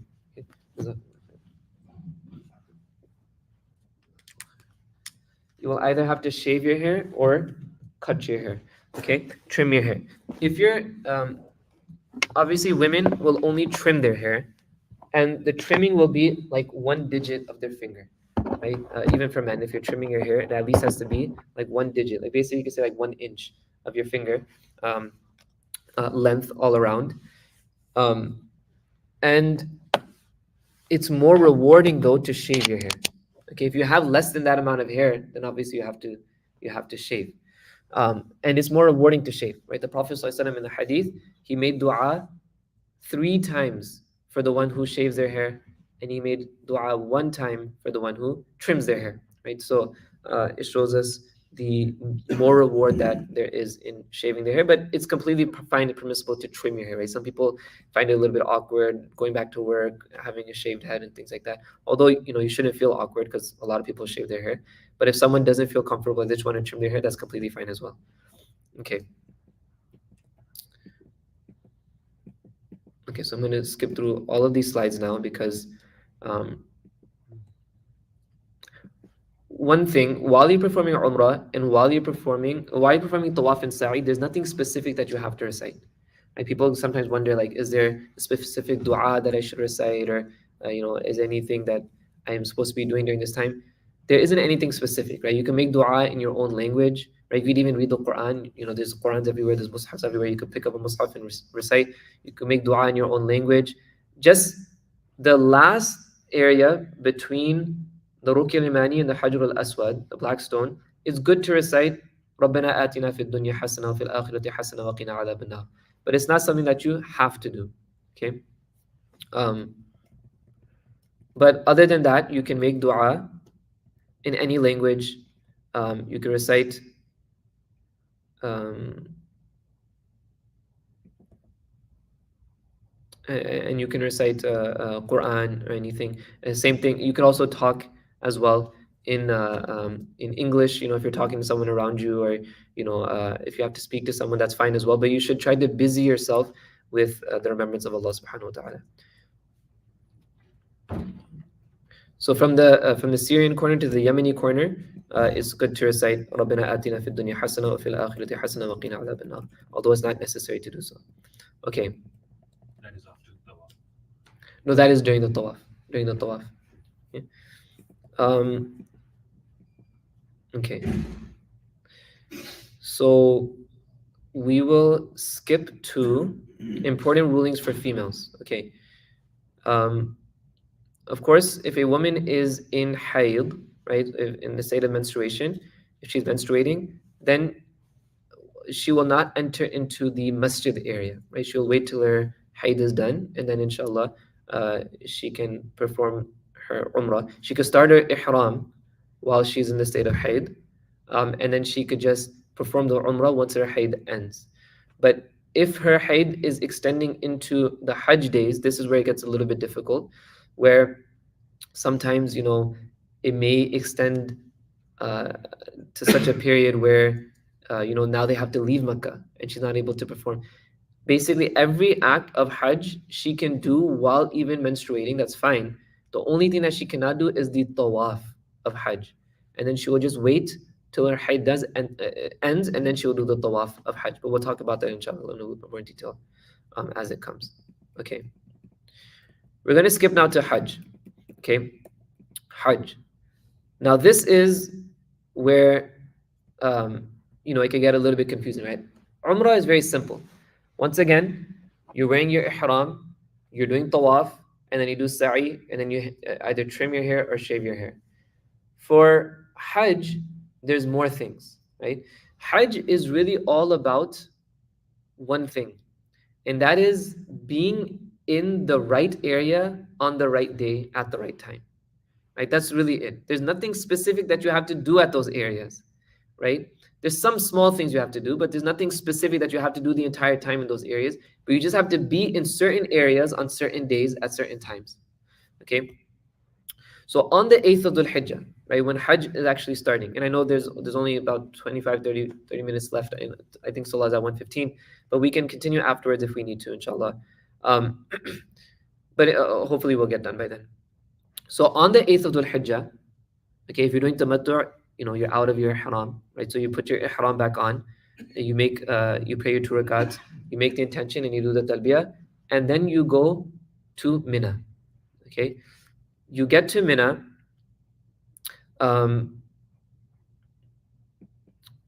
okay, here.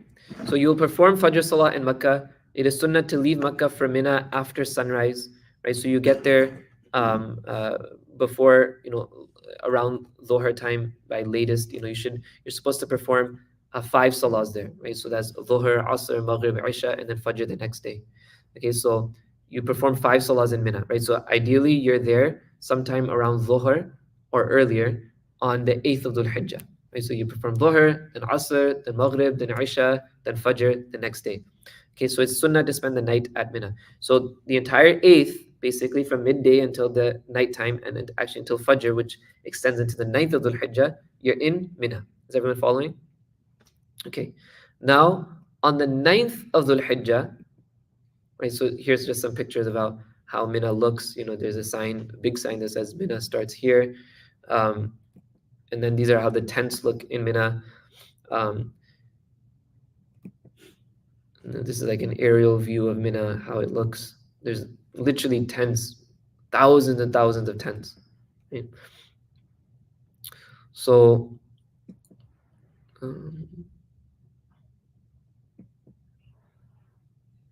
okay. On the 9th of Dhul Hijjah, you perform Fajr at Mina.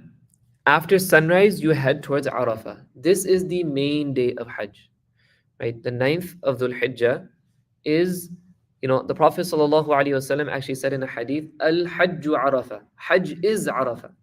Hajj is Arafah. So much so that, the fuqaha mentioned, the jurists mentioned that if you don't attend, if you don't go to Arafah at all during the days of Hajj, on the day of Arafah, your Hajj does not even count. Right? It's so important to be to go to Arafah. The Prophet ﷺ actually mentioned that it is Hajj. Okay, so on the 9th of Dhul Hijjah after Fajr, you go to Arafah. And this is where you do what is called wuquf in Arafah, which is, you're basically at Arafah, right? It doesn't necessarily mean you have to stand, but yes, if you stand and make dua, that's fine. But you have to be in Arafah. And it's actually interesting, even for people who are very sick, or for like a famous, or for some of the royal family who are performing Hajj, they're not necessarily in Arafah on the ground, but what they do sometimes is they actually have a helicopter that just flies them over Arafah. At least they're in Arafah for a brief, few minutes, then they go out. And especially for people who are really sick, they do this as well, where maybe they're not able to be in Arafah, so they just come quickly to Arafah and then they leave. But that shows you how important Arafah is, that you have to at least be there for some period of time. Okay, so now you stay in Arafah. In Arafah, you should make as much dua as you can. Right? Make as much dua as you can. Dua, dua, dua. This is the sunnah of the Prophet ﷺ. You don't have to be in any specific place, right? Like, there's Jabal al-Rahma over there, which is a place where the Prophet ﷺ made dua, but it's not necessary to go there and make dua. And actually, some of the ulama mentioned that it's actually, you should try to avoid going there because of how the crowd is and how much heat there is. Just stay by your tents, make dua where you are. If you want to just exit your tent a little bit so that you feel some of the heat, and then there's some more energy that you're exerting, that's fine. But going to actually know one person that tried to go to the mountain where the Prophet ﷺ made dua, and without exaggeration, his sandals, his chappals melted. It was that hot. They were melting. And so he had to take them off, and he was just walking on the dirt. It was very difficult. It was very hot, right? Just stay safe. That's the main thing, and don't put yourself in any harm. Okay, so you stay in Arafah. You make as much dua as you can, while you're there. I'm going to be skipping over some of the minor details. So this is the 9th of Dhul Hijjah. Okay, here's some pictures of how the plains of Arafah look. Right, this is Jabal al-Rahma. You can see how many, literally hundreds of thousands, if not millions of people are there. All this is all just white dot. These are all individual people. Like it looks like it's all white, but these are just people in ihram. This is another picture. Okay. So it is wajib to stay in Arafah until sunset. Okay, so you're at Arafah. Remember, what time do you go to Arafah on the 9th of Dhul Hijjah?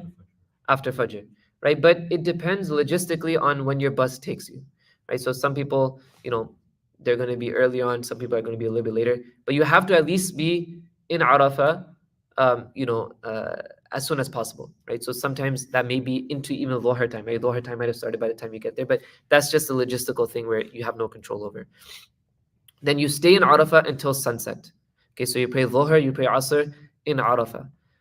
If you are praying in Masjid Namira, which is the masjid where the main Imam of Hajj, right, like Saudi appoints an Imam of Hajj, if you're praying behind the Imam, then you will pray Dhuhr and Asr together with the Imam. If you're praying by yourself or in your own tent with your group leader, this is where there's a difference of opinion. Some scholars say that you will still pray Dhuhr and Asr together, like you would behind the Imam. I think I might have mentioned that you pray them separately, but you pray them together, right? If you're praying behind the Imam of Hajj in Masjid Namira, then you pray Dhuhr and Asr together at Dhuhr time. Right? So you pray Dhuhr, then you pray Asr. But if you're praying them by yourself, or you're praying them in your own tent with your group, then you will pray them at the separate times. Right? So Dhuhr during Dhuhr time, Asr during Asr time. And inshallah, if you get confused there, just follow what your group is doing, inshallah. Hopefully, both opinions will be fine, inshallah. After sunset, you leave to Muzdalifah. So this is still the 9th of Dhul Hijjah, right? During the daytime, you're in Arafah. Then after Maghrib, you go to Muzdalifah. Muzdalifah is one of the most amazing things about the entire Hajj experience, because in Muzdalifah, there's no tents. Right? In Mina, there are tents, right? You saw the picture, there's literally thousands of tents. In Muzdalifah, every single person, whether they're rich, they're poor, doesn't matter, you're sleeping on the ground. Right? Maybe you have maybe you have a sleeping bag or you have a few blankets, but everyone is sleeping on the dirt under the sky. It's absolutely amazing. It's beautiful. So Muzdalifah, the Prophet ﷺ taught us that we're supposed to pray Maghrib and Isha in Muzdalifah. And most likely, you're going to miss Maghrib. Right? Maghrib is going to be done by the time you get to Muzdalifah. But this is an interesting situation where, although it makes sense that one should probably pray Maghrib while it's Maghrib time on the way to Muzdalifah, but this is an example of the fact that we follow what the Prophet ﷺ teaches us. Right? So the Prophet ﷺ taught us that even if you're missing Maghrib, you miss Maghrib, you get to Muzdalifah, then you pray Maghrib and Isha together. That is the sunnah of the Prophet ﷺ. That is what we're supposed to do while we're Muzdalifah, right? So it's sami'na wa ta'ana. Whatever the Prophet ﷺ tells us to do, that's what we do. Even if it is a little bit odd that, wait, you're missing Maghrib on that day. Shouldn't you just pray while you're wherever you are? No, but once you get to Muzdalifah, you pray Maghrib and you pray Isha in Muzdalifah. So there's one adhan, one iqama, then there's Maghrib, there's Isha, and then afterwards you pray, you pray your sunnah, then you witr. Okay. So this is the Hajj route so far. You can see,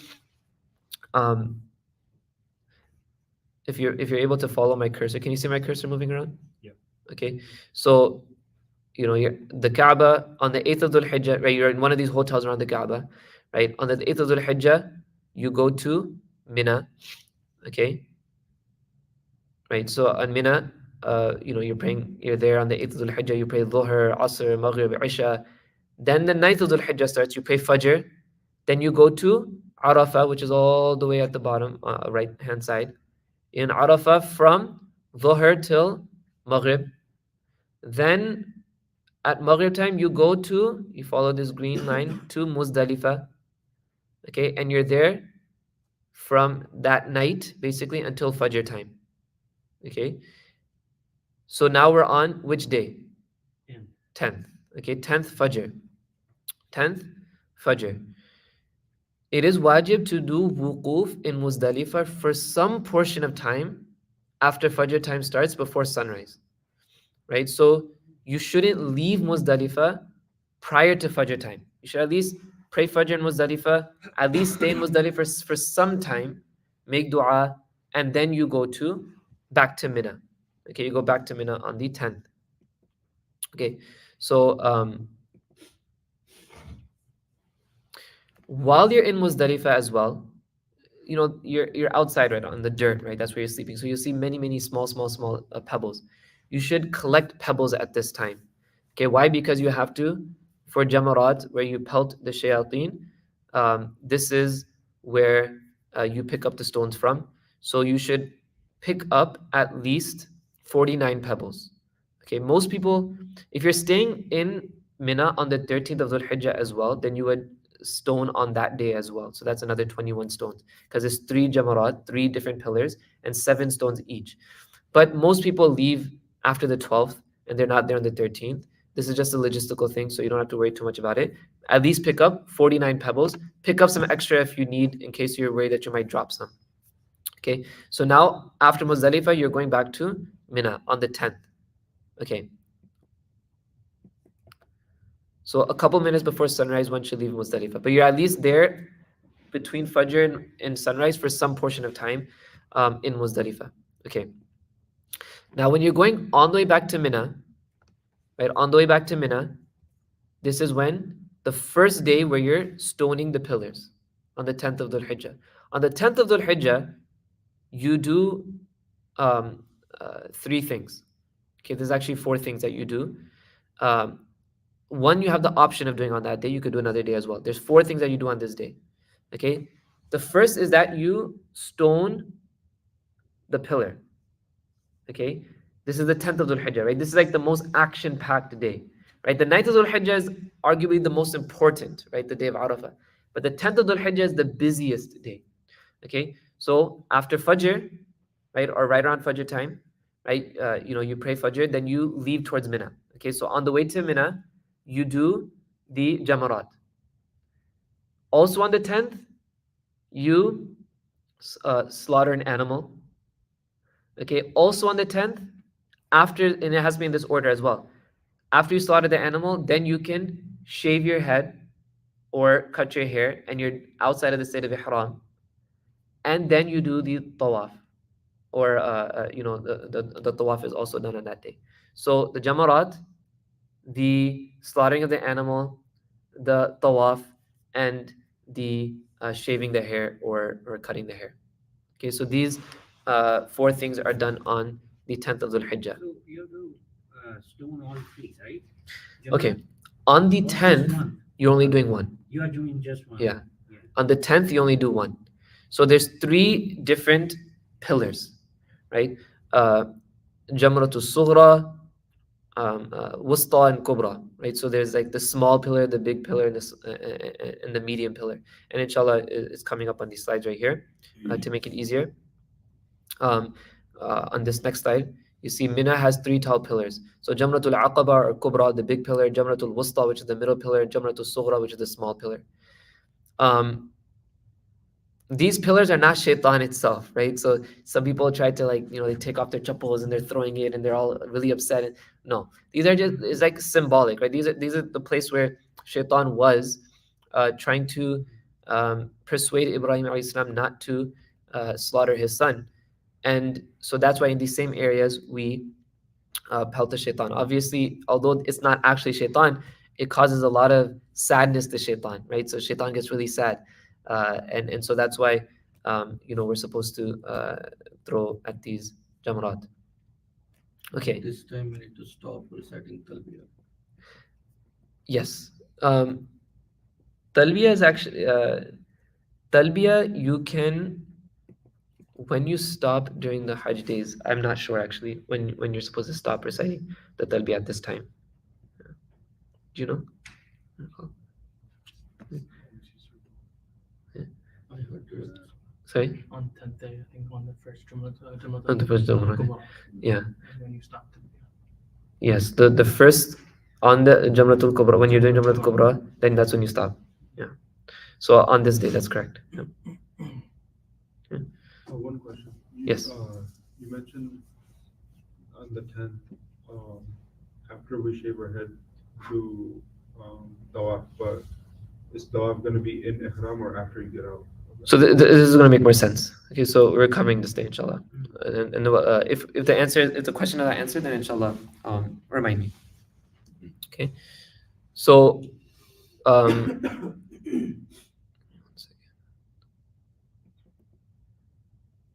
Okay. So yeah, there's three. So it's Jamratul Kubra, Jamratul Wusta, Jamratul Sughra. This just kind of shows how they look.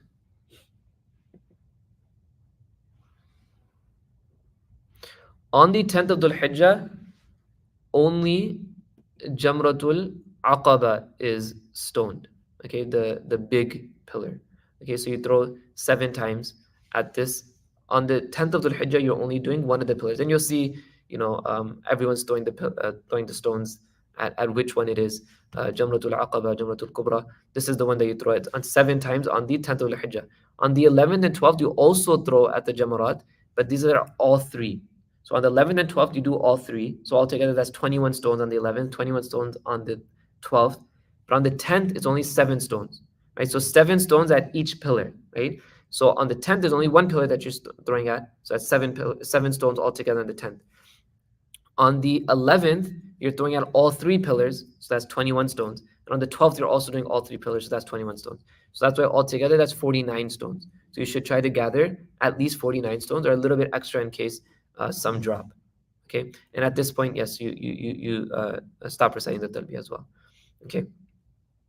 On the 10th of Dhul Hijjah, you will try to do the jamra where you're pelting the rami, where you're pelting the jamarat. This is done after sunrise, right? Anytime until sunset, right? If it's after sunset as well, that's still permissible, but it's disliked to do so. But on your way back to Mina, everyone is doing this on the way, from Muzdalifah on the way, and that's when you do the Rami. So this will most likely take place somewhere around midday by the time you get there, a little bit before Dhuhr probably. Okay. On the 10th of Dhul Hijjah, only pelt the biggest pillar 7 times. Do not stop to make dua after pelting the big pillar. On the 11th, 12th, and 13th, one will pelt each pillar. The 13th only if you stay there for the 13th. Otherwise, it's just the 11th and 12th. Okay. Also on this day, right, one will be performing the animal sacrifice. It doesn't have to be done specifically on the 10th, but most of the time it's usually done on the 10th of Dhul Hijjah. But if it's delayed until the 11th or 12th, that's fine, but it has to at least be done by Maghrib time on the 12th of Dhul Hijjah. Okay. This sacrifice is known as Damu Shukr, and it is wajib. You have to make sure that the animal is slaughtered before you cut your hair. Okay. And you get out of the state of ihram, the animal has to be slaughtered. So after this, then you can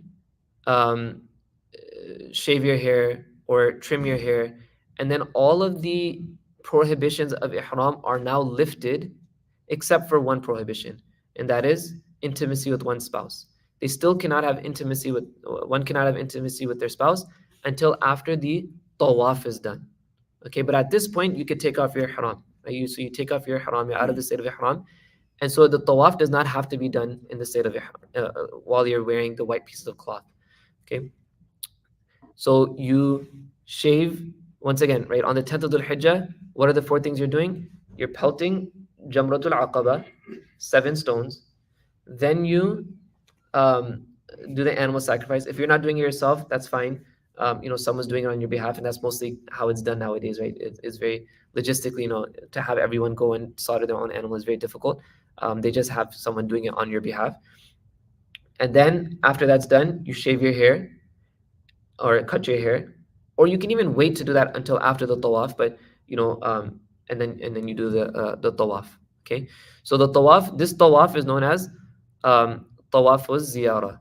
Okay, so it's known as tawaf ziyarah. Okay, and it's also known as tawaf ziyarah or tawaf al-ifada. Both names you may come across in different books of fiqh. So this is done.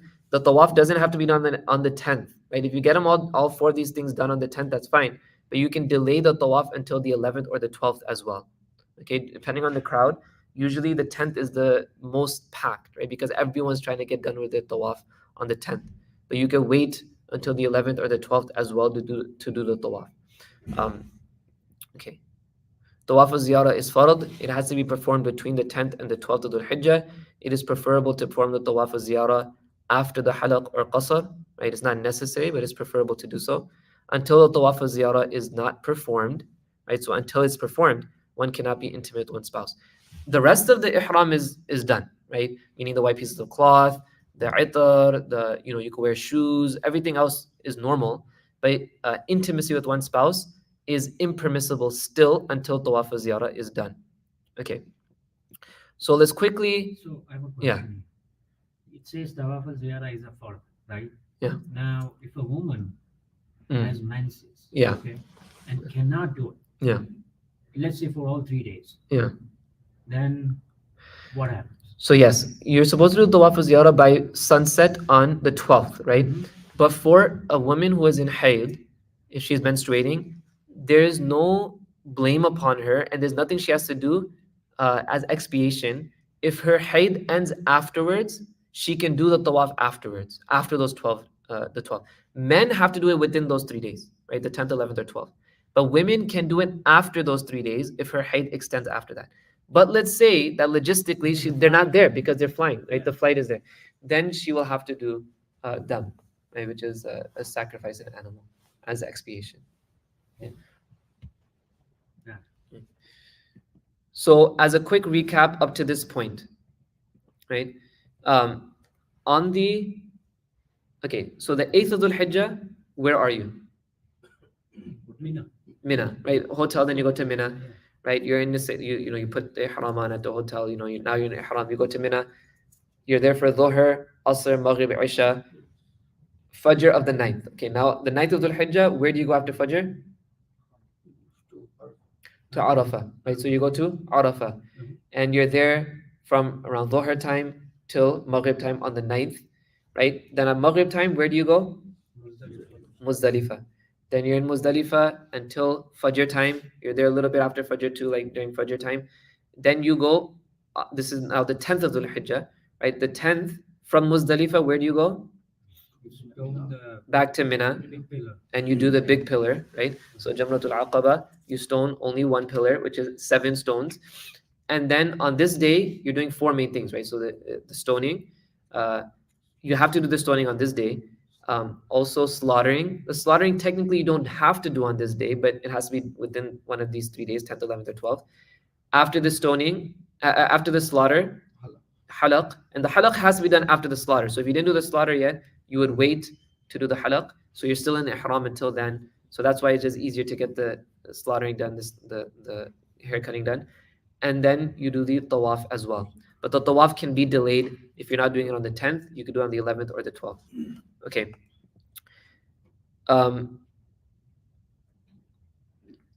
Okay.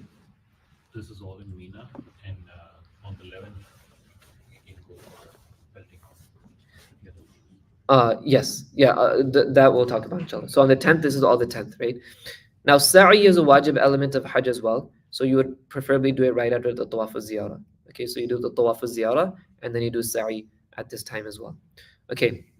Now, the 11th and 12th, there's nothing specific you have to do these days except for pelting the jamarat, right? So you do all 3 pillars, 7, 7, 7, so that's 21, right? And on the 12th, same thing, 7, 7, 7. The rest of the day, there's nothing specific you have to do. You could go to the haram, you could go to the Kaaba, or you could stay in Mina, but otherwise, there's nothing specific that you have to do on these days, right? So it's sunnah to spend the night and to sleep in Mina. And during the daytime, if you're in Mina, you're relaxing, you're in the tent, or you're going to the haram, that's fine on the 11th and 12th. And then basically,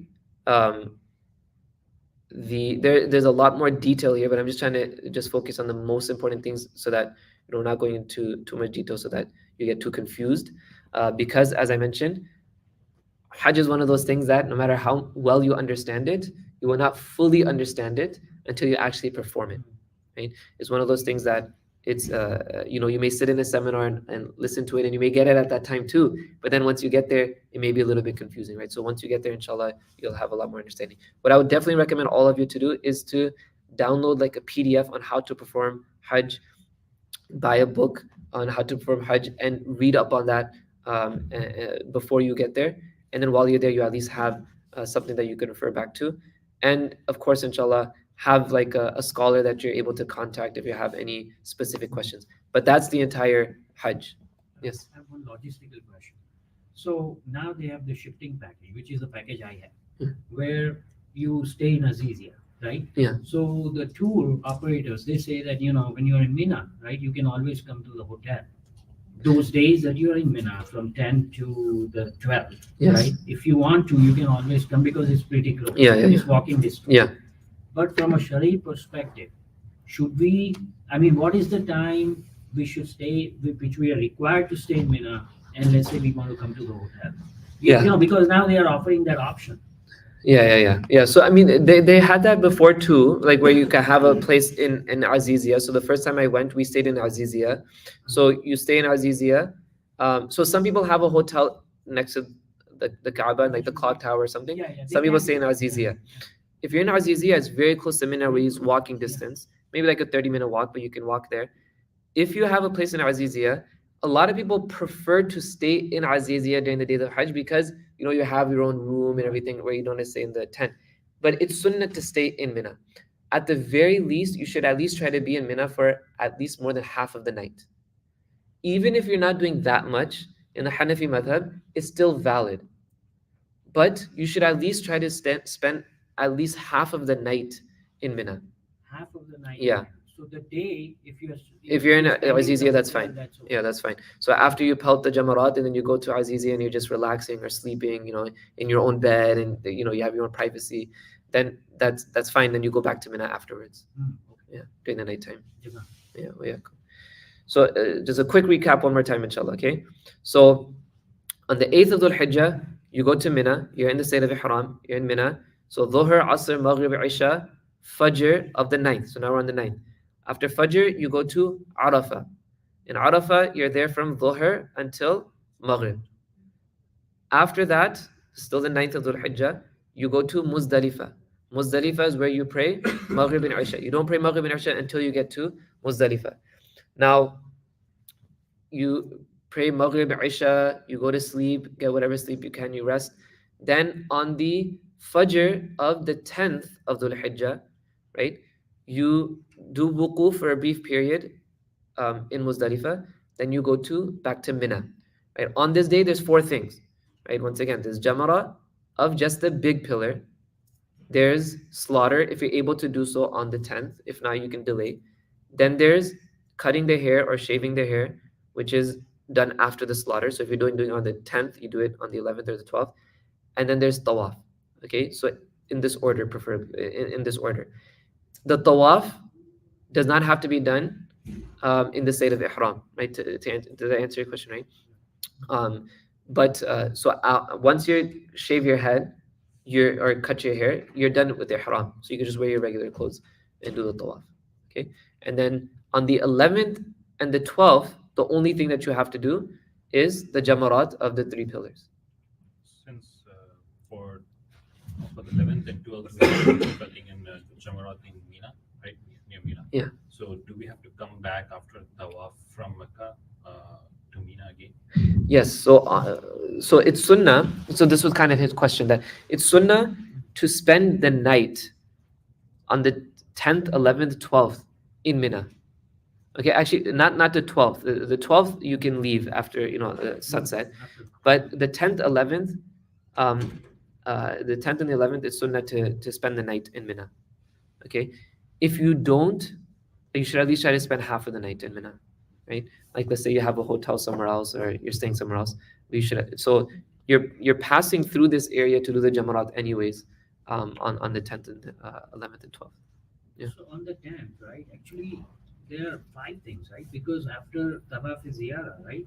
We still have to do the Sa'i. The Sa'i as well, yeah. The Sa'i as well. Yeah. That's correct. Yeah. That's correct. Okay. So inshallah, there's only a few minutes left till Dhuhr. So I know we didn't really get into detail about Medina, some of the etiquettes of Medina. Did you cover Medina? No? So, but inshallah, that's something that you could read up on, some of the etiquettes of Medina, what you're supposed to do in Medina. Try to spend as much time in the Masjid Nabawi. Try to, of course, the main thing is to pray all of your salahs in jama'ah while you're in Medina. do durood upon the Prophet ﷺ, visit the Prophet ﷺ's grave, right? So these are all things that we should try to do in Medina. But these are things, inshallah, you could read in a book or on a PDF. The main thing that we wanted to cover today was Hajj. Can we get the PDF? Yeah, okay, inshallah, I'll send. Yeah. Okay, subhanallah bihamdi, subhanakallahumma bihamdik, nashhadu an la ilaha illa anta nastaghfiruka wa natubu ilayk. Assalamu alaikum wa rahmatullahi Jazakallah. wa barakatuh. Wa yakum.